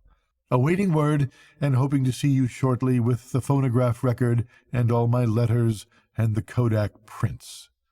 I am yours in anticipation, Henry W. Akeley. To Albert and Wilmarth, Esquire, Miskatonic University, Arkham, Massachusetts. The complexity of my emotions upon reading, rereading, and pondering over this strange and unlooked-for letter is past adequate description. I have said that I was at once relieved and made uneasy, but this expresses only crudely the overtones of diverse and largely subconscious feelings which compromised both the relief and the uneasiness. And to begin with, the thing was so antipodally at variance with the whole chain of horrors preceding it. The change of mood, from stark terror to cool complacency, and even exultation, was so unheralded, lightning-like and complete. I could scarcely believe that a single day could so alter the psychological perspective of one who had written that final frenzied bulletin of Wednesday, no matter what relieving disclosures that day might have brought. At certain moments, a sense of conflicting unrealities made me wonder whether this whole distantly reported drama of fantastic forces were not a kind of half-illusory dream, created largely within my own mind. Then I thought of the phonograph record and gave way to still greater bewilderment. The letter seemed so unlike anything which could have been expected. As I analyzed my impression, I saw that it consisted of two distinct phases. First, granting that Akeley had been sane before and was still sane, the indicated change in the situation itself was so swift and unthinkable. And secondly, the change in Akeley's own manner, attitude, and language was so vastly beyond the normal or the predictable. The man's whole personality seemed to have undergone an insidious mutation, a mutation so deep that one could scarcely reconcile his two aspects with the supposition that both represented equal sanity. Word choice, spelling, all were subtly different, and with my academic sensitiveness to prose style, I could trace profound divergences in his commonest reactions and rhythm responses. Certainly, the emotional cataclysm or revelation which could produce so radical an overturn must be an extreme one indeed. Yet, in another way, the letter seemed quite characteristic of Akeley. The same old passion for infinity, the same old scholarly inquisitiveness. I could not, for a moment, or more than a moment, credit the idea of spuriousness or malign substitution. Did not the invitation, the willingness to have me test the truth of the letter in person, prove its genuineness? I did not retire Saturday night, but sat up thinking of the shadows and marvels behind the letter I had received. My mind, aching from the quick succession of monstrous conceptions it had been forced to confront during the last 4 months, worked upon this startling new material in a cycle of doubt and acceptance which repeated most of the steps experienced in facing the earlier wonders. Till long before dawn, a burning interest and curiosity had begun to replace the original storm of perplexity and uneasiness. Mad or sane, metamorphosed or merely relieved, the chances were that Akeley had actually encountered some stupendous change of perspective in his hazardous research, some change at once diminishing his danger, real or fancied, and opening dizzy new vistas of cosmic and superhuman knowledge. My own zeal for the unknown flared up to meet his, and I felt myself touched by the contagion of the morbid barrier breaking. To shake off the maddening and wearying limitations of time and space and natural law, to be linked with the vast outside, to come close to the nided and abysmal secrets of the infinite and the ultimate, surely such a thing was worth the risk of one's life, soul, and sanity. And Akeley had said there was no longer any peril. He had invited me to visit him instead of warning me away as before. I tingled at the thought of what he might now have to tell me. There was an almost paralyzing fascination in the thought of sitting in that lonely and lately beleaguered farmhouse with a man who had talked with actual emissaries from outer space. Sitting there with the terrible record and the pile of letters in which Akeley had summarized his earlier conclusions. So, late Sunday morning, I telegraphed Akeley that I would meet him in Brattleboro on the following Wednesday, September 12th, if that date were convenient for him. In only one respect did I depart from his suggestions, and that concerned the choice of a train. Frankly, I did not feel like arriving in that haunted Vermont region late at night. So, instead of accepting the train he chose, I telephoned the station and devised another arrangement. By rising early and taking the 8:07 a.m. Standard into Boston, I could catch the 9:25 for Greenfield, arriving there at 12:22 noon. This connected exactly with the train reaching Brattleboro at 1:08 p.m., a much more comfortable hour than 10:01 for meeting Akeley and riding with him into the close-packed, secret-guarding hills. I mentioned this choice in my telegram, and was glad to learn in the reply, which came toward evening, that it had met with my prospective host's endorsement. His wire ran thus: "Arrangement satisfactory. Will meet 1:08 train Wednesday. Don't forget record and letters and prints. Keep destination quiet. Expect great revelations. Akeley." Receipt of this message in direct response to one sent to Akeley, and necessarily delivered to his house from the Townsend station either by official messenger or by a restored telephone service, removed any lingering subconscious doubts I may have had about the authorship of the perplexing letter. My relief was marked. Indeed, it was greater than I could account for at the time, since all such doubts had been rather deeply buried. But I slept soundly and long that night, and was eagerly busy with preparations during the ensuing 2 days. Chapter 6. On Wednesday I started as agreed, taking with me a valise full of simple necessities and scientific data, including the hideous phonograph record, the Kodak prints, and the entire file of Akeley's correspondence.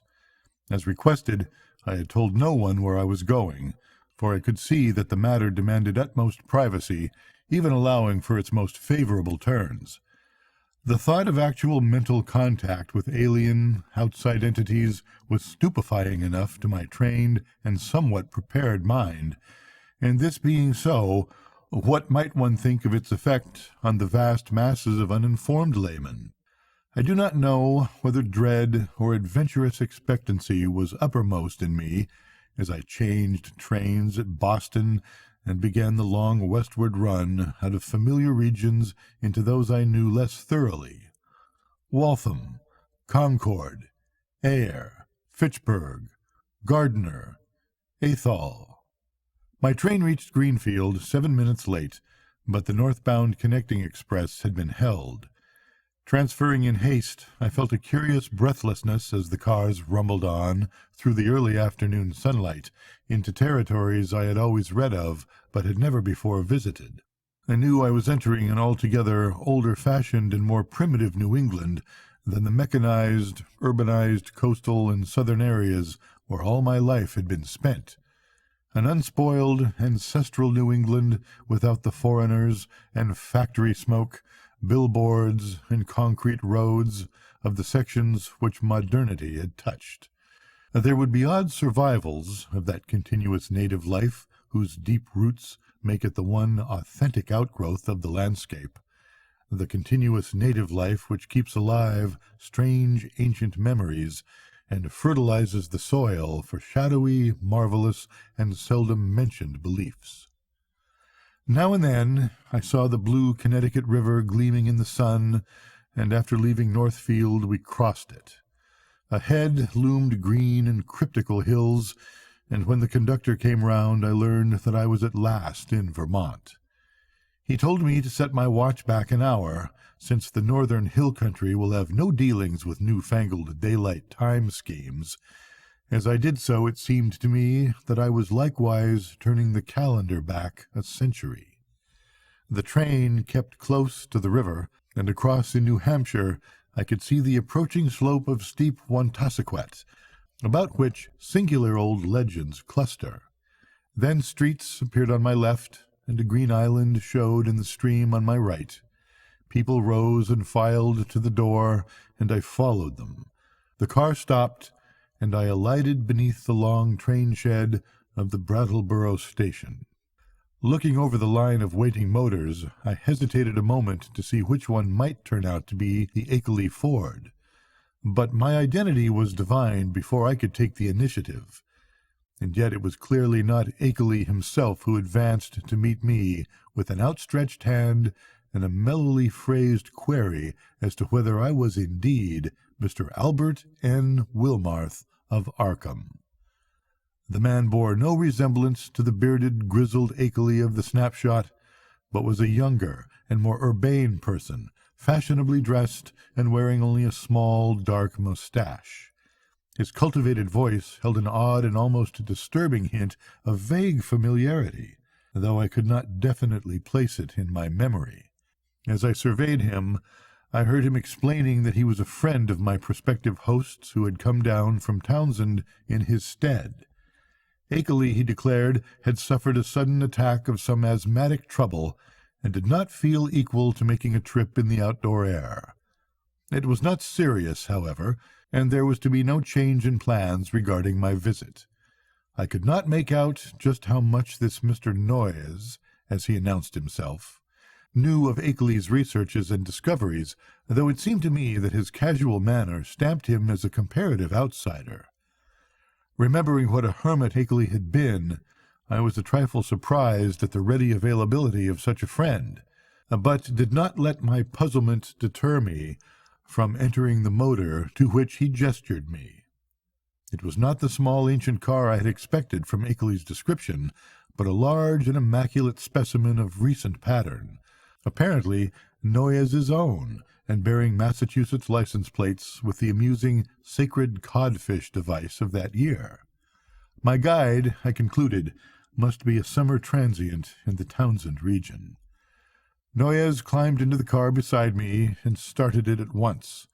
I was glad that he did not overflow with conversation, for some peculiar atmospheric tensity made me feel disinclined to talk. The town seemed very attractive in the afternoon sunlight as we swept up an incline and turned to the right into the main street. It drowsed like the older New England cities which one remembers from boyhood, and something in the collocation of roofs and steeples and chimneys and brick walls formed contours touching deep viol strings of ancestral emotion. I could tell that I was at the gateway of a region half bewitched through the piling up of unbroken time accumulations, a region where old, strange things have had a chance to grow and linger because they have never been stirred up.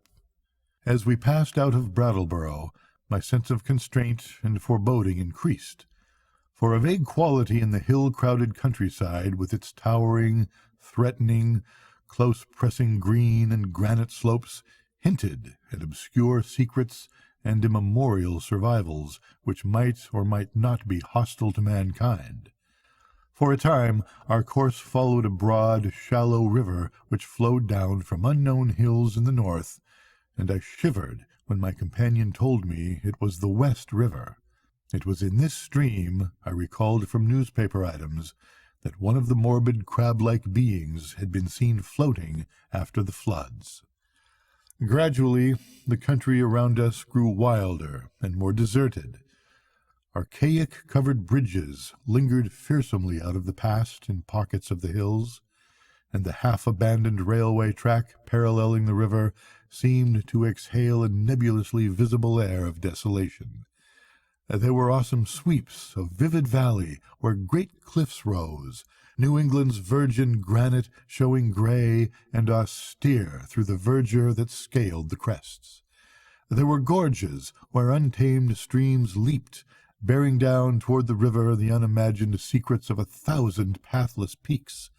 Branching away, now and then, were half-narrow, half-concealed roads that bored their way through solid, luxuriant masses of forest among whose primal trees whole armies of elemental spirits might well lurk. As I saw these, I thought of how Akeley had been molested by unseen agencies on his drives along this very route, and did not wonder that such things could be. The quaint, sightly village of Newfane, reached in less than an hour, was our last link with that world which man can definitely call his own by virtue of conquest and complete occupancy. After that, we cast off all allegiances to immediate, tangible, and time-touched things, and entered a fantastic world of hushed unreality in which the narrow, ribbon-like road rose and fell and curved with an almost sentient and purposeful caprice amidst the tenantless green peaks and half-deserted valleys. Except for the sound of the motor and the faint stir of the few lonely farms we passed at infrequent intervals, the only thing that reached my ears was the gurgling, insidious trickle of strange waters from numberless hidden fountains in the shadowy woods. The nearness and intimacy of the dwarfed, domed hills now became veritably breathtaking. Their steepness and abruptness were even greater than I had imagined from hearsay, and suggested nothing in common with the prosaic objective world we know. The dense, unvisited woods on those inaccessible slopes seemed to harbor alien and incredible things, and I felt that the very outline of the hills themselves held some strange and eon-forgotten meaning, as if they were vast hieroglyphs left by a rumored Titan race whose glories live only in rare, deep dreams. All the legends of the past and all the stupefying imputations of Henry Akeley's letters and exhibits welled up in my memory to heighten the atmosphere of tension and growing menace. The purpose of my visit and the frightful abnormalities it postulated struck at me all at once with a chill sensation that nearly overbalanced my ardor for strange delvings. My guide must have noticed my disturbed attitude, for as the road grew wilder and more irregular, and our motion slower and more jolting, his occasional pleasant comments expanded into a steadier flow of discourse. He spoke of the beauty and weirdness of the country, and revealed some acquaintance with the folklore studies of my prospective host. From his polite questions it was obvious that he knew I had come for a scientific purpose, and that I was bringing data of some importance, but he gave no sign of approaching the depth and awfulness of the knowledge which Akeley had finally reached. His manner was so cheerful, normal, and urbane that his remarks ought to have calmed and reassured me. But, oddly enough, I felt only the more disturbed as we bumped and veered onward into the unknown wilderness of hills and woods. At times it seemed as if he were pumping me to see what I knew of the monstrous secrets of the place, and with every fresh utterance that vague, teasing, baffling familiarity in his voice increased. It was not an ordinary or healthy familiarity, despite the thoroughly wholesome and cultivated nature of the voice. I somehow linked it with forgotten nightmares, and felt that I might go mad if I recognized it. If any good excuse had existed, I think I would have turned back from my visit. As it was, I could not well do so, and it occurred to me that a cool scientific conversation with Akeley himself after my arrival would help greatly to pull me together. Besides, there was a strangely calming element of cosmic beauty in the hypnotic landscape through which we climbed and plunged fantastically. Time had lost itself in the labyrinths behind, and around us stretched only the flowering waves of fairy and the recaptured loveliness of vanished centuries, the hoary groves, the untainted pastures edged with gay autumnal blossoms, and at vast intervals the small brown farmsteads nestling amidst huge trees beneath vertical precipices of fragrant briar and meadow grass. Even the sunlight assumed a supernal glamour, as if some special atmosphere or exhalation mantled the whole region. I had seen nothing like it before, save in the magic vistas that sometimes form the backgrounds of Italian primitives. Sodoma and Leonardo conceived such expanses, but only in the distance, and through the vaultings of Renaissance arcades. We were now burrowing bodily through the midst of the picture, and I seemed to find in its necromancy a thing I had innately known or inherited, and for which I had always been vainly searching. Suddenly, after rounding an obtuse angle at the top of a sharp ascent, the car came to a standstill. On my left, across a well-kept lawn which stretched to the road and flaunted a border of whitewashed stones, rose a white, 2.5-story house of unusual size and elegance for the region, with a congeries of contiguous or arcade-linked barns, sheds, and windmill behind and to the right. I recognized it at once from the snapshot I had received, and was not surprised to see the name of Henry Akeley on the galvanized iron mailbox near the road. For some distance back of the house, a level stretch of marshy and sparsely wooded land extended, beyond which soared a steep, thickly forested hillside ending in a jagged leafy crest. This latter, I knew, was the summit of Dark Mountain, halfway up which we must have climbed already. Alighting from the car and taking my valise, Noyes asked me to wait while he went in and notified Akeley of my advent. He himself, he added, had important business elsewhere, and could not stop for more than a moment. As he briskly walked up the path to the house, I climbed out of the car myself, wishing to stretch my legs a little before settling down to a sedentary conversation. My feeling of nervousness and tension had risen to a maximum again, now that I was on the actual scene of the morbid beleaguering described so hauntingly in Akeley's letters, and I honestly dreaded the coming discussions which were to link me with such alien and forbidden worlds. Close contact with the utterly bizarre is often more terrifying than inspiring, and it did not cheer me to think that this very bit of dusty road was the place where those monstrous tracks and that fetid green ichor had been found after moonless nights of fear and death. Idly, I noticed that none of Akeley's dogs seemed to be about. Had he sold them all as soon as the outer ones made peace with him? Try as I might, I could not have the same confidence in the depth and sincerity of that peace which appeared in Akeley's final and queerly different letter. After all, he was a man of much simplicity and with little worldly experience. Or was there not, perhaps, some deep and sinister undercurrent beneath the surface of the new alliance? Led by my thoughts, my eyes turned downward to the powdery road's surface, which had held such hideous testimonies.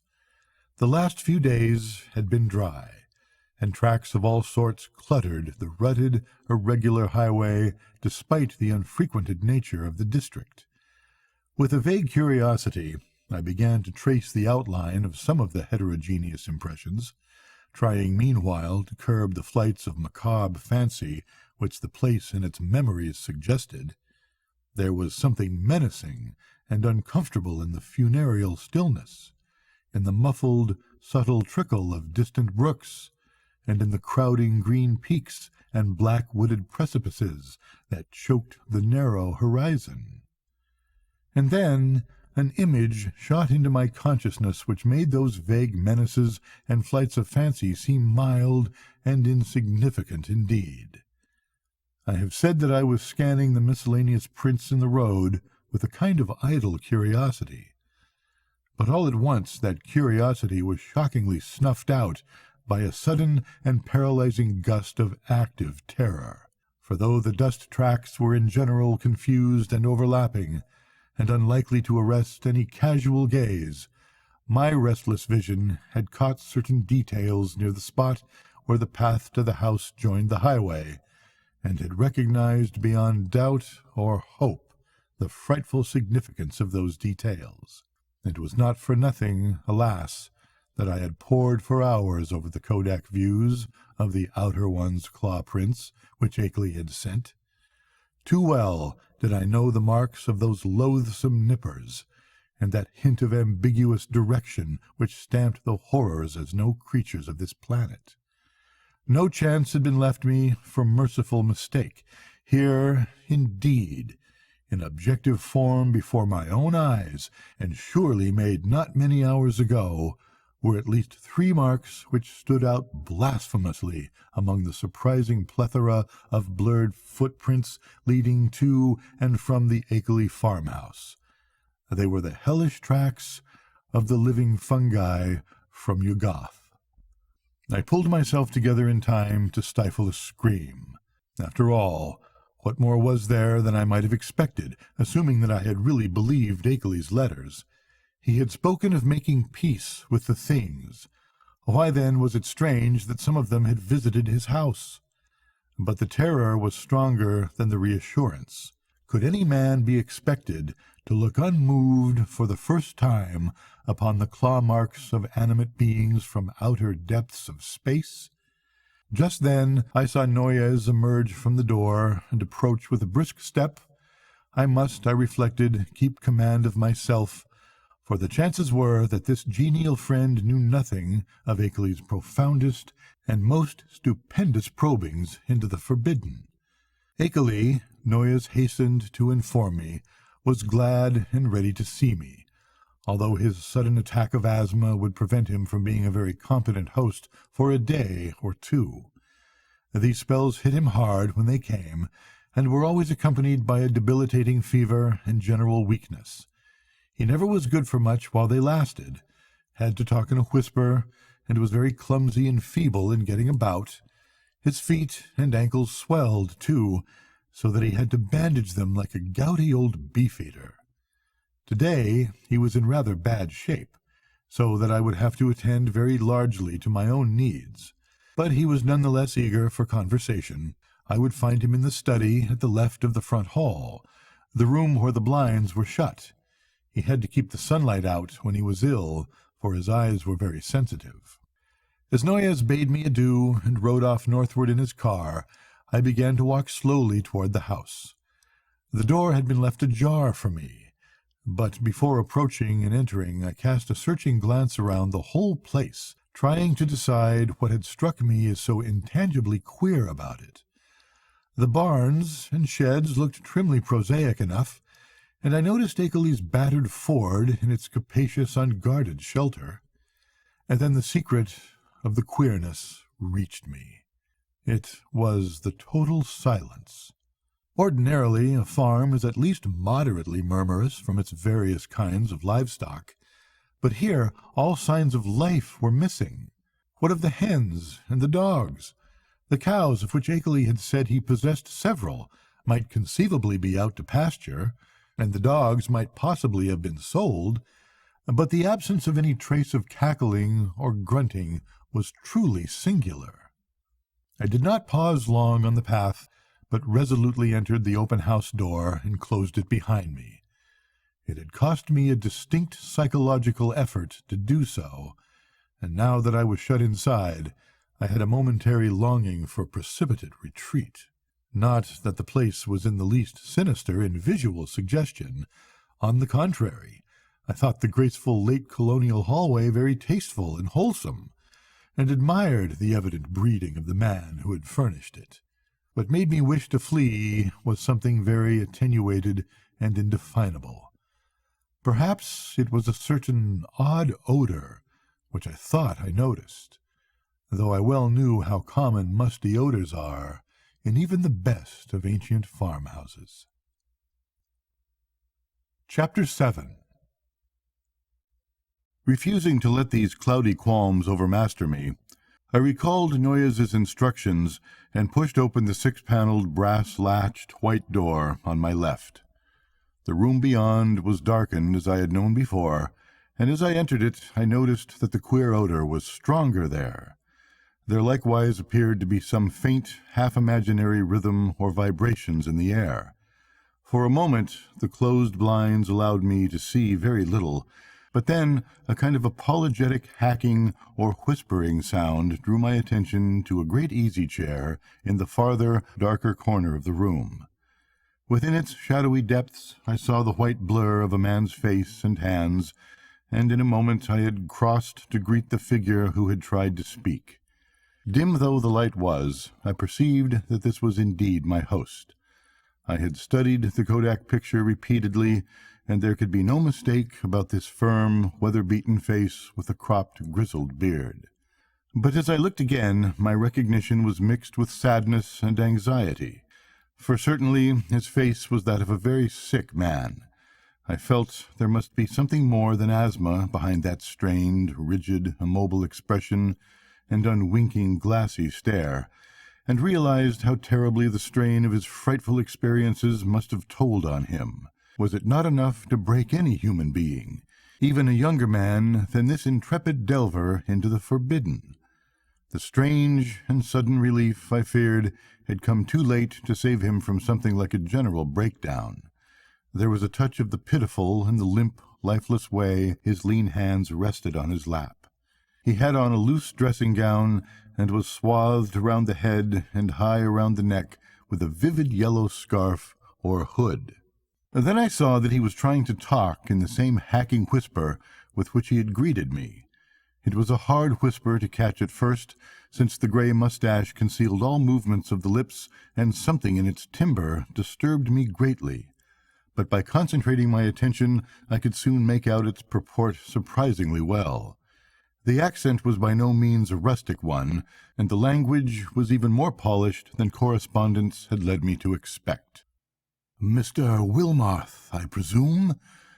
You must pardon my not rising. I am quite ill, as Mr. Noyes must have told you, but I could not resist having you come just the same. You know what I wrote in my last letter. There is so much to tell you tomorrow when I shall feel better. I can't say how glad I am to see you in person after all our many letters. You have the file with you, of course, and the Kodak prints and records. Noyes put your valise in the hall. I suppose you saw it. For tonight I fear you'll have to wait on yourself to a great extent. Your room is upstairs, the one over this, and you'll see the bathroom door open at the head of the staircase. There's a meal spread for you in the dining room, right through this door at your right, which you can take whenever you feel like it. I'll be a better host tomorrow, but just now weakness leaves me helpless. Make yourself at home. You might take out the letters and pictures and records and put them on the table here before you go upstairs with your bag. It is here that we shall discuss them. You can see my phonograph on that corner stand. Oh, no, thanks. There's nothing you can do for me. I know these spells of old. Just come back for a quiet little visiting before the night, and then go to bed when you please. I'll rest right here, perhaps sleep here all night, as I often do. In the morning I'll be far better able to go into the things we must go into. You realize, of course, the utterly stupendous nature of the matter before us. To us, as to only a few men on this earth, there will be opened up gulfs of time and space and knowledge beyond anything within the conception of human science or philosophy. Do you know that Einstein is wrong, and that certain objects and forces can move with a velocity greater than that of light? With proper aid, I expect to go backward and forward in time, and actually see and feel the earth of remote past and future epochs. You can't imagine the degree to which those beings have carried science.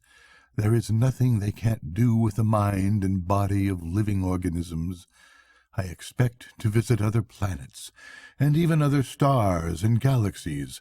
The first trip will be to Yuggoth, the nearest world fully peopled by the beings. It is a strange, dark orb at the very rim of our solar system, unknown to earthly astronomers as yet. But I must have written you about this. At the proper time, you know, the beings there will direct thought currents toward us and cause it to be discovered. Or perhaps let one of their human allies give the scientists a hint. There are mighty cities on Yugoth, great tiers of terraced towers built of black stone, like the specimen I tried to send you. That came from Yugoth. The sun shines there no brighter than a star, but the beings need no light. They have other, subtler senses, and put no windows in their great houses and temples. Light even hurts and hampers and confuses them, for it does not exist at all in the black cosmos outside time and space, where they came from originally. To visit Yugoth would drive any weak man mad, yet I am going there. The black rivers of pitch that flow under those mysterious cyclopean bridges, things built by some elder race extinct and forgotten before the beings came to Yugoth from the ultimate voids, ought to be enough to make any man a Dante or Poe, if he can keep sane long enough to tell what he has seen. But remember, that dark world of fungoid gardens and windowless cities isn't really terrible. It is only to us that it would seem so. Probably this world seemed just as terrible to the beings when they first explored it in the Primal Age. You know they were here long before the fabulous epoch of Cthulhu was over. And remember all about sunken Relier, when it was above the waters. They've been inside the earth, too. There are openings which human beings know nothing of, some of them in these very Vermont hills, and great worlds of unknown life down there. Blue Litten Kienyan, red Litten Yoth, and black lightless Nakai. It is from Nakai that frightful Tsa-Thogwa came. You know, the amorphous toad-like god-creature mentioned in the Pnakotic manuscripts and the Necronomicon, and the Camorium myth cycle preserved by the Atlantean high priest Clarkash Tong. But we will talk of all this later on. It must be 4 or 5 o'clock by this time. Better bring the stuff from your bag, take a bite, and then come back for a comfortable chat.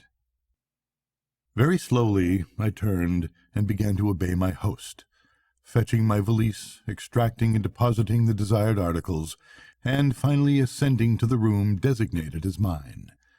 With the memory of that roadside claw print fresh in my mind, Akeley's whispered paragraphs had affected me queerly, and the hints of familiarity with this unknown world of fungus life, forbidden Yugoth, made my flesh creep more than I cared to own. I was tremendously sorry about Akeley's illness, but had to confess that his hoarse whisper had a hateful as well as pitiful quality. If only he wouldn't gloat so about Yugoth and its black secrets. My room proved a very pleasant and well-furnished one, devoid alike of the musty odor and disturbing sense of vibration, and after leaving my valise there, I descended again to greet Akeley and take the lunch he had set out for me. The dining room was just beyond the study, and I saw that a kitchen L extended still farther in the same direction. On the dining table, an ample array of sandwiches, cake, and cheese awaited me, and a thermos bottle beside a cup and saucer testified that hot coffee had not been forgotten. After a well-relished meal, I poured myself a liberal cup of coffee, but found that the culinary standard had suffered a lapse in this one detail. My first spoonful revealed a faintly unpleasant acrid taste, so that I did not take more. Throughout the lunch, I thought of Akeley sitting silently in the great chair in the darkened next room. Once I went in to beg him to share the repast, but he whispered that he could eat nothing as yet. Later on, just before he slept, he would take some malted milk, all he ought to have that day. After lunch, I insisted on clearing the dishes away and washing them in the kitchen sink, incidentally emptying the coffee which I had not been able to appreciate. Then, returning to the darkened study, I drew up a chair near my host's corner and prepared for such conversation as he might feel inclined to conduct. The letters, pictures, and record were still on the large center table, but for the nonce we did not have to draw upon them. Before long, I forgot even the bizarre odor and curious suggestions of vibration. I have said that there were things in some of Akeley's letters, especially the second and most voluminous one, which I would not dare to quote or even form into words on paper. This hesitancy applies with still greater force to the things I heard whispered that evening in the darkened room among the lonely hills. Of the extent of the cosmic horrors unfolded by that raucous voice I cannot even hint. He had known hideous things before, but what he had learned since making his pact with the outside things was almost too much for sanity to bear. Even now, I absolutely refused to believe what he implied about the constitution of ultimate infinity, the juxtaposition of dimensions, and the frightful position of our known cosmos of space and time in the unending chain of linked cosmos atoms which makes up the immediate supercosmos of curves, angles, and material and semi-material electronic organization. Never was a sane man more dangerously close to the arcana of basic entity. Never was an organic brain nearer to utter annihilation in the chaos that transcends form and force and symmetry. I learned when Cthulhu first came, and why half the great temporary stars of history had flared forth. I guessed, from hints which made even my informant pause timidly, the secrets behind the Magellanic clouds and globular nebulae, and the black truth veiled by the immemorial allegory of Tau. The nature of the doles was plainly revealed, and I was told the essence, though not the source, of the hounds of Tyndalos. The legend of Yig, father of serpents, remained figurative no longer, and I started with loathing when told of the monstrous nuclear chaos beyond angled space which the Necronomicon had mercifully cloaked under the name of Azathoth. It was shocking to have the foulest nightmares of secret myth cleared up in concrete terms whose stark, morbid hatefulness exceeded the boldest hints of ancient and medieval mystics. Ineluctably, I was led to believe that the first whisperers of these accursed tales must have had discourse with Akeley's outer ones, and perhaps have visited outer cosmic realms as Akeley now proposed visiting them. I was told of the black stone and what it implied, and was glad it had not reached me. My guesses about those hieroglyphics had been all too correct. And yet Akeley now seemed reconciled to the whole fiendish system he had stumbled upon, reconciled and eager to probe farther into the monstrous abyss. I wondered what beings he had talked with since his last letter to me, and whether many of them had been as human as that first emissary he had mentioned. The tension in my head grew insufferable, and I built up all sorts of wild theories about that queer, persistent odor and those insidious hints of vibration in the darkened room. Night was falling now, and as I recalled what Akeley had written me about those earlier nights, I shuddered to think there would be no moon. Nor did I like the way the farmhouse nestled in the lee of that colossal forested slope leading up to dark mountain's unvisited crest. With Akeley's permission, I lighted a small oil lamp, turned it low, and set it on a distant bookcase beside the ghostly bust of Milton. But afterward I was sorry I had done so, for it made my host's strained, immobile face and listless hands look damnably abnormal and corpse-like. He seemed half incapable of motion, though I saw him nod stiffly once in a while. After what he had told, I could scarcely imagine what profounder secrets he was saving for the morrow. But at last it developed that his trip to Yuggoth and beyond, and my own possible participation in it, was to be the next day's topic. He must have been amused by the start of horror I gave at hearing a cosmic voyage on my part proposed, for his head wobbled violently when I showed my fear.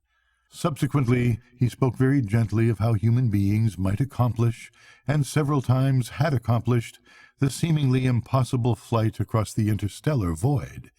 It seemed that complete human bodies did not indeed make the trip, but that the prodigious surgical, biological, chemical, and mechanical skill of the outer ones had found a way to convey human brains without their concomitant physical structure. There was a harmless way to extract a brain, and a way to keep the organic residue alive during its absence. The bare, compact cerebral matter that was then immersed in an occasionally replenished fluid within an ether-tight cylinder of a metal mined in Yuggoth, certain electrodes reaching through and connecting at will with elaborate instruments capable of duplicating the three vital faculties of sight, hearing, and speech. For the winged fungus beings to carry the brain cylinders intact through space was an easy matter. And then, on every planet covered by their civilization, they would find plenty of adjustable faculty instruments capable of being connected with the encased brains, so that after a little fitting, these traveling intelligences could be given a full sensory and articulate life, albeit a bodiless and mechanical one, at each stage of their journeying through and beyond the space-time continuum. It was as simple as carrying a phonograph record about and playing it wherever a phonograph of corresponding make exists. Of its success there could be no question. Akeley was not afraid. Had it not been brilliantly accomplished again and again? For the first time, one of the inert, wasted hands raised itself and pointed stiffly to a high shelf on the farther side of the room. There, in a neat row, stood more than a dozen cylinders of a metal I had never seen before. Cylinders about a foot high and somewhat less in diameter, with three curious sockets set in an isosceles triangle over the front convex surface of each. One of them was linked at two of the sockets to a pair of singular-looking machines that stood in the background. Of their purport I did not need to be told, and I shivered as with the ague. Then I saw the hand point to a much nearer corner, where some intricate instruments with attached cords and plugs, several of them much like the two devices on the shelf behind the cylinders, were huddled together. "There are 4 kinds of instruments here, Wilmarth," whispered the voice. 4 kinds, 3 faculties each, making 12 pieces in all. You see, there are 4 different sorts of beings represented in those cylinders up there. 3 humans, 6 fungoid beings who cannot navigate space corporeally, 2 beings from Neptune. God, if you could see the body this type has on its own planet, and the rest entities from the central caverns of an especially interesting dark star beyond the galaxy. In the principal outpost inside Round Hill, you'll now and then find more cylinders and machines, cylinders of extra-cosmic brains with different senses from any we know, allies and explorers from the uttermost outside, and special machines for giving them impressions and expression in the several ways suited at once to them and to the comprehensions of different types of listeners. Round Hill, like most of the being's main outposts all through the various universes, is a very cosmopolitan place. Of course, only the more common types have been lent to me for experiment. Here, take the 3 machines I point to and set them on the table. The tall one with the 2 glass lenses in front, then the box with the vacuum tubes and sounding board, and now the one with the metal disc on top. Now, for the cylinder with the label B67 pasted on it. Just stand in that Windsor chair to reach the shelf. Heavy? Never mind. Be sure of the number, B67. Don't bother that fresh, shiny cylinder joined to the 2 testing instruments, the one with my name on it. Set B67 on the table near where you've put the machines, and see that the dial switch on all 3 machines is jammed over to the extreme left.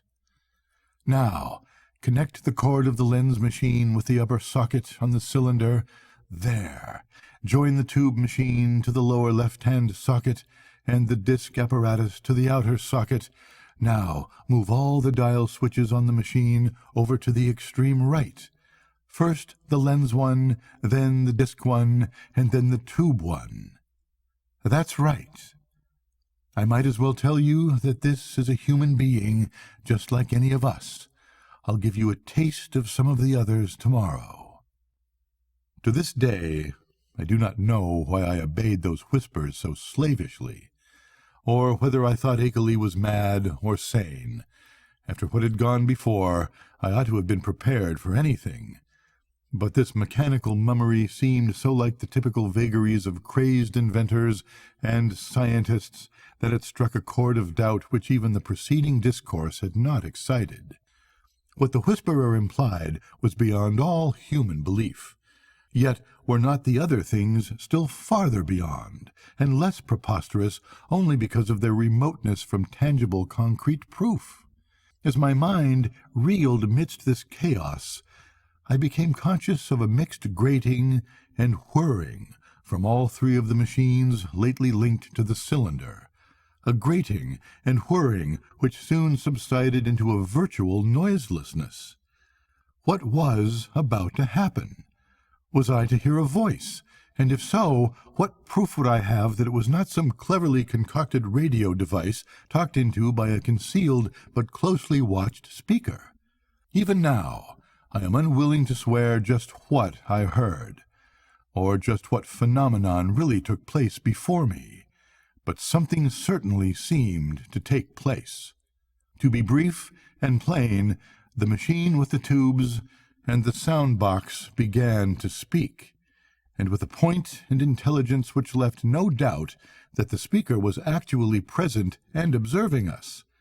The voice was loud, metallic, lifeless, and plainly mechanical in every detail of its production. It was incapable of inflection or expressiveness, but scraped and rattled on with a deadly precision and deliberation. "Mr. Wilmarth," it said, "I hope I do not startle you. I am a human being like yourself, though my body is now resting safely under proper vitalizing treatment inside Round Hill, about 1.5 miles east of here. I myself am here with you. My brain is in that cylinder, and I see, hear, and speak through these electronic vibrators. In a week I am going across the void, as I have been many times before, and I expect to have the pleasure of Mr. Akeley's company. I wish I might have yours as well, for I know you by sight and reputation, and have kept close track of your correspondence with our friend. I am, of course, one of the men who have become allied with the outside beings visiting our planet. I met them first in the Himalayas and have helped them in various ways. In return, they have given me experiences such as few men have ever had. Do you realize what it means when I say I have been on 37 different celestial bodies, planets, dark stars, and less definable objects, including 8 outside our galaxy and 2 outside the curved cosmos of space and time? All this has not harmed me in the least. My brain has been removed from my body by Fishians so adroit that it would be crude to call the operation surgery. The visiting beings have methods which make these extractions easy and almost normal, and one's body never ages when the brain is out of it. The brain, I may add, is virtually immortal with its mechanical faculties and a limited nourishment supplied by occasional changes of the preserving fluid. Altogether, I hope most heartily that you will decide to come with Mr. Akeley and me. The visitors are eager to know men of knowledge like yourself, and to show them the great abysses that most of us have had to dream about in fanciful ignorance. It may seem strange at first to meet them, but I know you will be above minding that. I think Mr. Noyes will go along too, the man who doubtless brought you up here in his car. He has been one of us for years. I suppose you recognized his voice as one of those on the record Mr. Akeley sent you." At my violent start, the speaker paused a moment before concluding. "So, Mr. Walmarth, I will leave the matter to you, merely adding that a man with your love of strangeness and folklore ought never to miss such a chance as this. There is nothing to fear. All transitions are painless, and there is much to enjoy in a wholly mechanized state of sensation. When the electrodes are disconnected, one merely drops off into a sleep of especially vivid and fantastic dreams. And now, if you don't mind, we might adjourn our session till tomorrow. Good night. Just turn all the switches back to the left. Never mind the exact order, though you might let the lens machine be last. Good night, Mr. Akerley. Treat our guest well. Ready now, with those switches?" That was all. I obeyed mechanically and shut off all 3 switches, though dazed with doubt of everything that had occurred. My head was still reeling as I heard Akeley's whispering voice tell me that I might leave all the apparatus on the table just as it was. He did not essay any comment on what had happened, and indeed no comment could have conveyed much to my burdened faculties. I heard him telling me I could take the lamp to use in my room, and deduced that he wished to rest alone in the dark. It was surely time he rested, for his discourse of the afternoon and evening had been such as to exhaust even a vigorous man. Still dazed, I bade my host good night and went upstairs with the lamp, although I had an excellent pocket flashlight with me. I was glad to be out of that downstairs study with the queer odor and vague suggestions of vibration, yet could not of course escape a hideous sense of dread and peril and cosmic abnormality as I thought of the place I was in and the forces I was meeting. The wild, lonely region, the black, mysteriously forested slope towering so close behind the house, the footprint in the road, the sick, motionless whisperer in the dark, the hellish cylinders and machines, and above all the invitations to strange surgery and stranger voyagings. These things, all so new and in such sudden succession, rushed in on me with a cumulative force which sapped my will and almost undermined my physical strength. To discover that my guide Noyes was the human celebrant in that monstrous bygone Sabbat ritual on the phonograph record was a particular shock, though I had previously sensed a dim, repellent familiarity in his voice. Another special shock came from my own attitude toward my host whenever I paused to analyze it. For much as I had instinctively liked Akeley as revealed in his correspondence, I now found that he filled me with a distinct repulsion. His illness ought to have excited my pity, but instead it gave me a kind of shudder. He was so rigid and inert and corpse-like, and that incessant whispering was so hateful and inhuman. It occurred to me that this whispering was different from anything of the kind I had ever heard, that, despite the curious motionless of the speaker's mustache-screened lips, it had a latent strength and carrying power remarkable for the wheezing of an asthmatic. I had been able to understand the speaker when wholly across the room, and once or twice it had seemed to me that the faint but penetrant sounds represented not so much weakness as deliberate repression. For what reason I could not guess. From the first I had felt a disturbing quality in their timbre.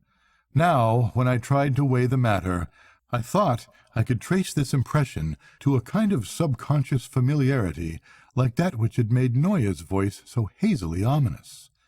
But when or where I had encountered the thing it hinted at was more than I could tell. One thing was certain. I would not spend another night here. My scientific zeal had vanished amidst fear and loathing, and I felt nothing now but a wish to escape from this net of morbidity and unnatural revelation. I knew enough now. It must indeed be true that strange cosmic linkages do exist, but such things are surely not meant for normal human beings to meddle with. Blasphemous influences seemed to surround me and press chokingly upon my senses. Sleep, I decided, would be out of the question, so I merely extinguished the lamp and threw myself on the bed fully dressed.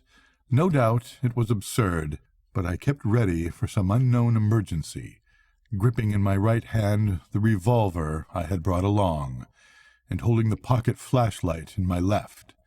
Not a sound came from below, and I could imagine how my host was sitting there with cadaverous stiffness in the dark.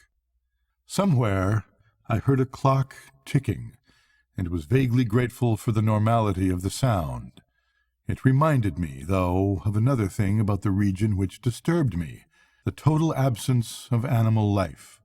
There were certainly no farm beasts about, and now I realized that even the accustomed night noises of wild living things were absent. Except for the sinister trickle of distant unseen waters, that stillness was anomalous, interplanetary, and I wondered what star-spawned intangible blight could be hanging over the region. I recalled from old legends that dogs and other beasts had always hated the Outer Ones, and thought of what those tracks in the road might mean. Chapter 8. Do not ask me how long my unexpected lapse into slumber lasted, or how much of what ensued was sheer dream. If I tell you that I awakened at a certain time, and heard and saw certain things, you will merely answer that I did not wake then, and that everything was a dream until the moment when I rushed out of the house, stumbled to the shed where I'd seen the old Ford, and seized that ancient vehicle for a mad, aimless race over the haunted hills which at last landed me, after hours of jolting and winding through forest-threatened labyrinths, in a village which turned out to be Townsend. You will also, of course, discount everything else in my report, and declare that all the pictures, record sounds, cylinder and machine sounds, and kindred evidences were bits of pure deception practiced on me by the missing Henry Akeley. You will even hint that he conspired with other eccentrics to carry out a silly and elaborate hoax, that he had the express shipment removed at Keene, and that he had Noyes make that terrifying wax record. It is odd, though, that Noyes has not yet ever been identified, and that he was unknown at any of the villages near Akeley's place, though he must have been frequently in the region. I wish I had stopped to memorize the license number of his car, or perhaps it is better, after all, that I did not. For I, despite all you can say, and despite all I sometimes try to say to myself, know that loathsome outside influences must be lurking there in the half-unknown hills, and that those influences have spies and emissaries in the world of men. To keep as far as possible from such influences and such emissaries is all that I ask of life in future. When my frantic story sent a sheriff's posse out to the farmhouse, Akeley was gone without leaving a trace. His loose dressing gown, yellow scarf, and foot bandages lay on the study floor near his corner easy-chair, and it could not be decided whether any of his other apparel had vanished with him. The dogs and livestock were indeed missing, and there were some curious bullet holes both on the house's exterior and on some of the walls within.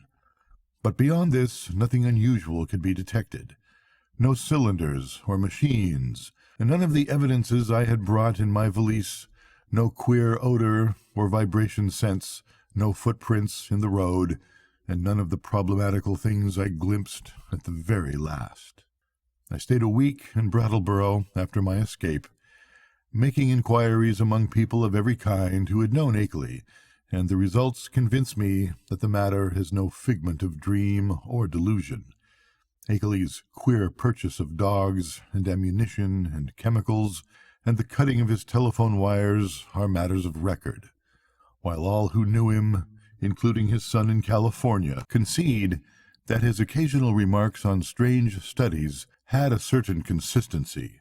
Solid citizens believe he was mad, and unhesitatingly pronounce all reported evidences were hoax devised with insane cunning and perhaps abetted by eccentric associates. But the lowlier country folk sustained his statements in every detail. He had showed some of these rustics his photographs and black stone, and had played the hideous record for them, and they all said the footprints and buzzing voice were like those described in ancestral legends. They said, too, that suspicious sights and sounds had been noticed increasingly around Ickley's house after he found the black stone, and that the place was now avoided by everybody except the mailman and other casual, tough-minded people.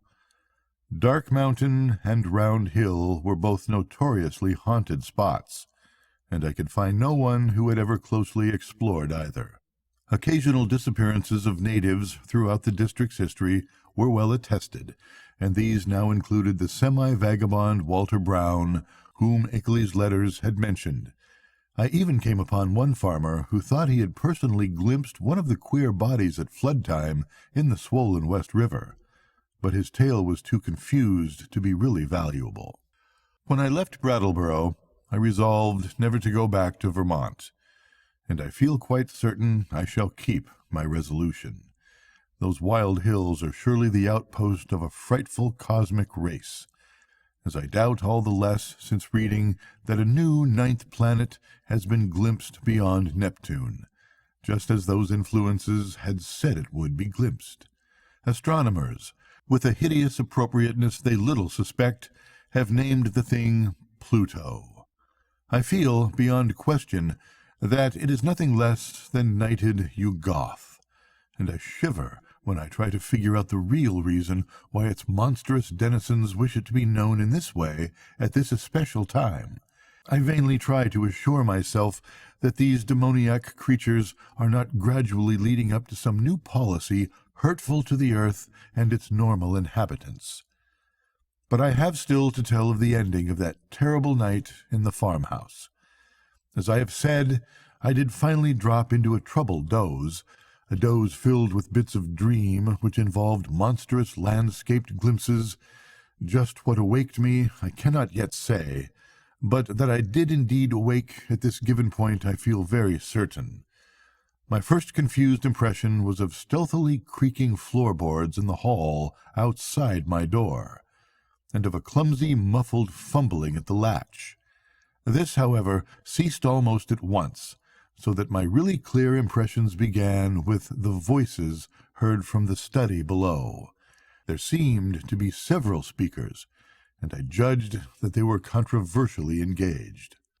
By the time I had listened a few seconds, I was broad awake, for the nature of the voices was such as to make all thought of sleep ridiculous. The tones were curiously varied, and no one who had listened to that accursed phonograph record should harbor any doubts about the nature of at least two of them. Hideous though the idea was, I knew that I was under the same roof with nameless things from abysmal space, for those two voices were unmistakably the blasphemous buzzings which the outside beings used in their communication with men. The two were individually different in pitch, accent, and tempo, but they were both of the same damnable general kind. A third voice was indubitably that of a mechanical utterance machine connected with one of the detached brains in the cylinder.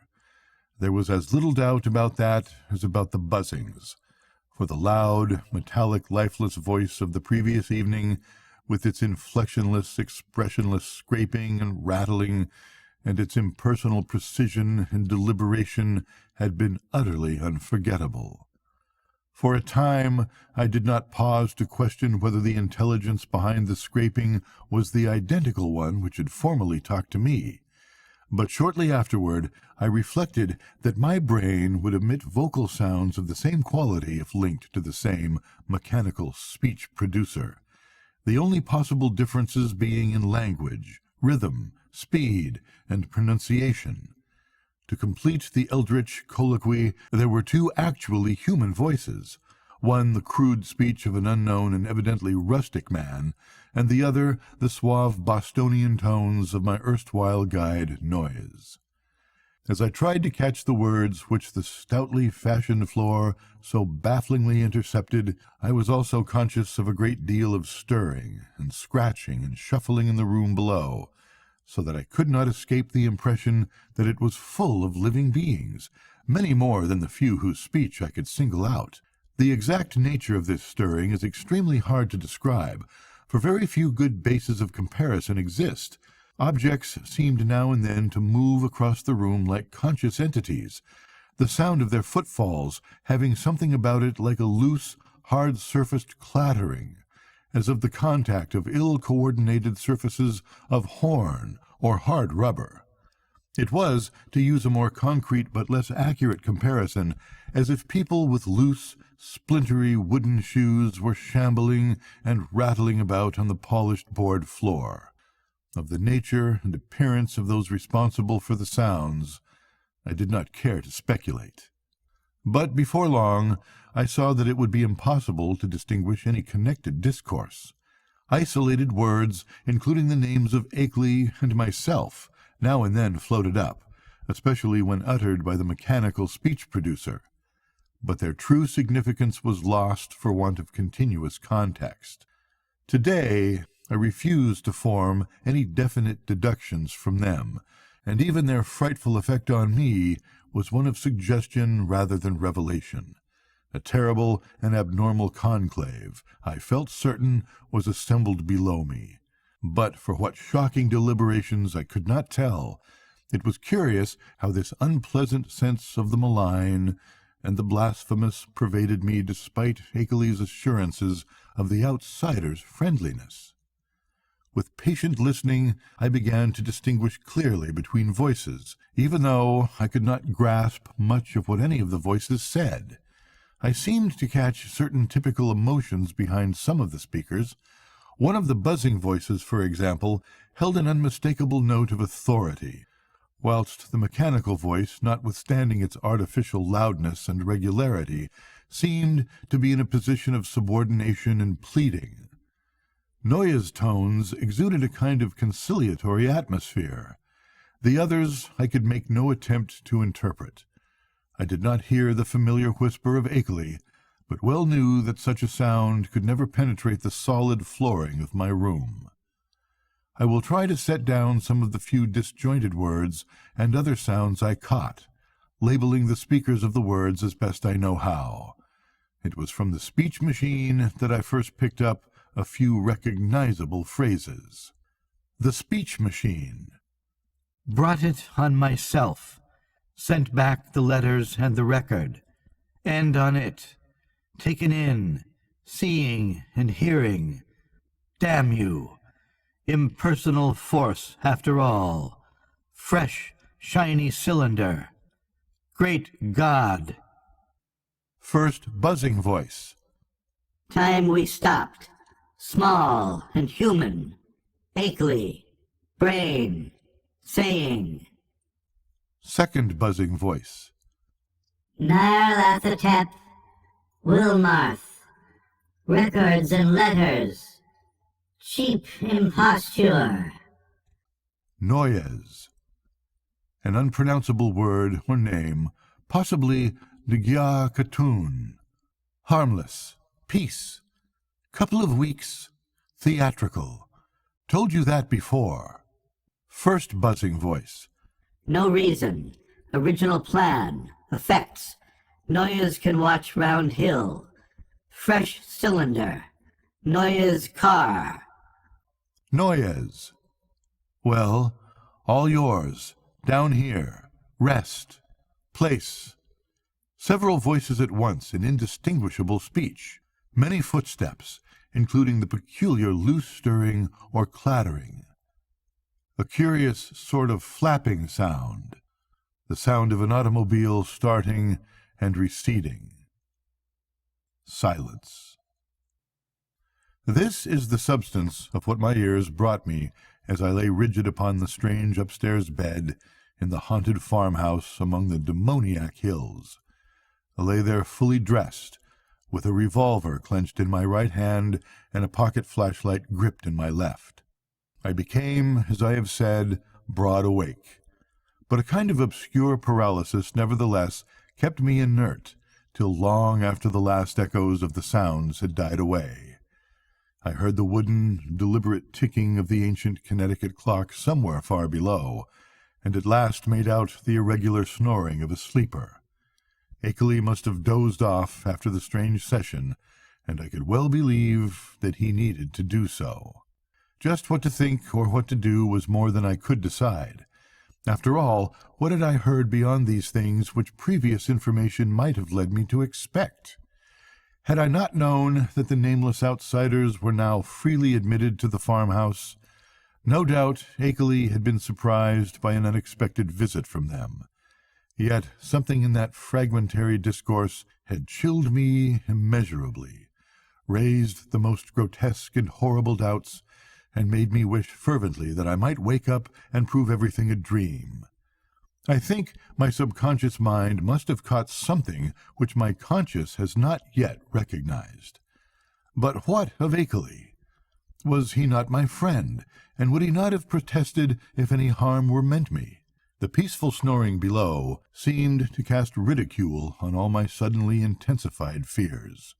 Was it possible that Akeley had been imposed upon and used as a lure to draw me into the hills with the letters and pictures and phonograph record? Did those beings mean to engulf us both in a common destruction because we had come to know too much? Again, I thought of the abruptness and unnaturalness of that change in the situation which must have occurred between Akeley's penultimate and final letters. Something, my instinct told me, was terribly wrong. All was not as it seemed. That acrid coffee which I refused, had there not been an attempt by some hidden, unknown entity to drug it? I must talk to Akeley at once and restore his sense of proportion. They had hypnotized him with their promises of cosmic revelations, but now he must listen to reason. We must get out of this before it would be too late. If he lacked the willpower to make the break for liberty, I would supply it. Or if I could not persuade him to go, I could at least go myself. Surely he would let me take his Ford and leave it in a garage at Brattleboro. I had noticed it in the shed, the door being left unlocked and open now that peril was deemed past, and I believed there was a good chance of its being ready for instant use. That momentary dislike of Akeley which I had felt during and after the evening's conversation was all gone now. He was in a position much like my own, and we must stick together. Knowing his indisposed condition, I hated to wake him at this juncture, but I knew that I must. I could not stay in this place till morning as matters stood. At last I felt able to act, and stretched myself vigorously to regain command of my muscles. Arising with a caution more impulsive than deliberate, I found and donned my hat, took my valise, and started downstairs with the flashlight's aid. In my nervousness, I kept the revolver clutched in my right hand, being able to take care of both valise and flashlight with my left. Why I exerted these precautions I do not really know, since I was even then on my way to awaken the only other occupant of the house. As I half tiptoed down the creaking stairs to the lower hall, I could hear the sleeper more plainly, and noticed that he must be in the room on my left. The living room I had not entered. On my right was the gaping blackness of the study in which I had heard the voices. Pushing open the unlatched door of the living room, I traced a path with the flashlight toward the source of the snoring, and finally turned the beam on the sleeper's face. But in the next second I hastily turned them away and commenced a cat-like retreat to the hall, my caution this time springing from reason as well from instinct. For the sleeper on the couch was not Akeley at all, but my quondam guide Noyes. Just what the real situation was I could not guess, but common sense told me that the safest thing was to find out as much as possible before arousing anybody. Regaining the hall, I silently closed and latched the living-room door after me, thereby lessening the chances of awakening Noyes. I now cautiously entered the dark study, where I expected to find Akeley, whether asleep or awake in the great corner chair which was evidently his favorite resting place. As I advanced, the beams of my flashlight caught the great center table, revealing one of the hellish cylinders with sight and hearing machines attached, and with a speech machine standing close by, ready to be connected at any moment. This, I reflected, must be the encased brain I had heard talking during the frightful conference, and for a second I had a perverse impulse to attach the speech machine and see what it would say. It must, I thought, be conscious of my presence even now, since the sight and hearing attachments could not fail to disclose the rays of my flashlight and the faint creaking of the floor beneath my feet. But in the end I did not dare meddle with the thing. I idly saw that it was the fresh, shiny cylinder with Akeley's name on it, which I had noticed on the shelf earlier in the evening, and which my host had told me not to bother. Looking back at that moment, I can only regret my timidity and wish that I had boldly caused the apparatus to speak. God knows what mysteries and horrible doubts and questions of identity it might have cleared up. But then it may be merciful that I let it alone. From the table, I turned my flashlight to the corner where I thought Akeley was, but found, to my perplexity, that the great easy-chair was empty of any human occupant asleep or awake. From the seat to the floor there trailed voluminously the familiar old dressing-gown, and near it on the floor lay the yellow scarf and the huge foot bandages I had thought so odd. As I hesitated, striving to conjecture where Akeley might be, and why he had so suddenly discarded his necessary sick-room garments, I observed that the queer odor and sense of vibration were no longer in the room. What had been their cause? Curiously, it occurred to me that I had noticed them only in Akeley's vicinity. They had been strongest where he sat, and wholly absent except in the room with him, or just outside the doors of that room. I paused, letting my flashlight wander about the dark study, and racking my brain for explanations of the turn affairs had taken. Would to heaven I had quietly left the place before allowing that light to rest again on the vacant chair. As it turned out, I did not leave quietly, but with a muffled shriek, which must have disturbed, though it did not quite awake, the sleeping sentinel across the hall.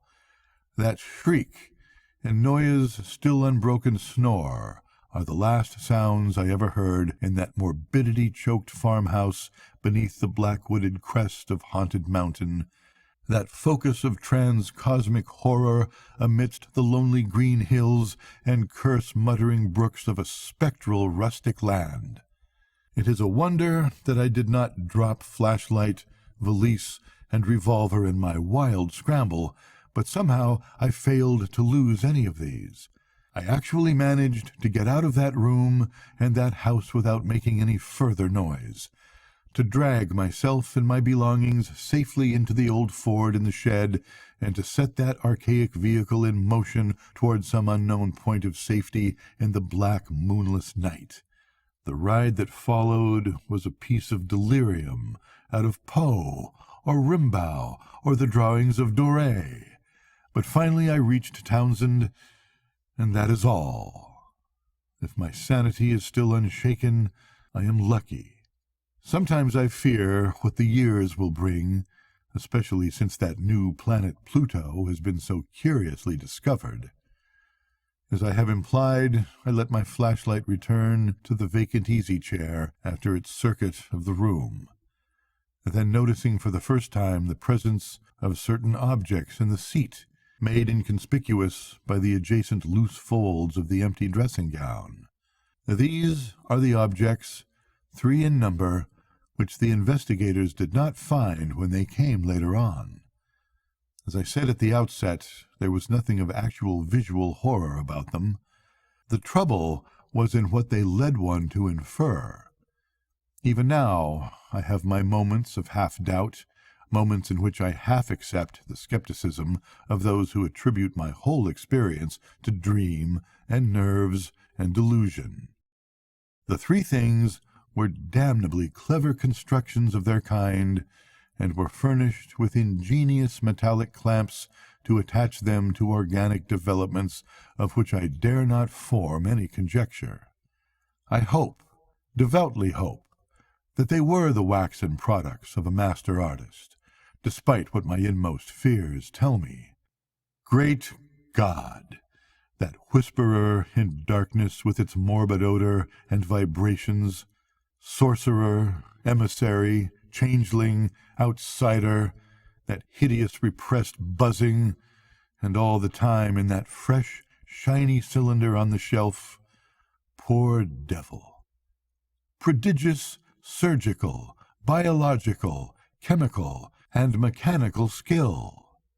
For the things in the chair, perfect to the last, subtle detail of microscopic resemblance or identity, were the face and hands of Henry Wentworth Akeley. Good night, kids.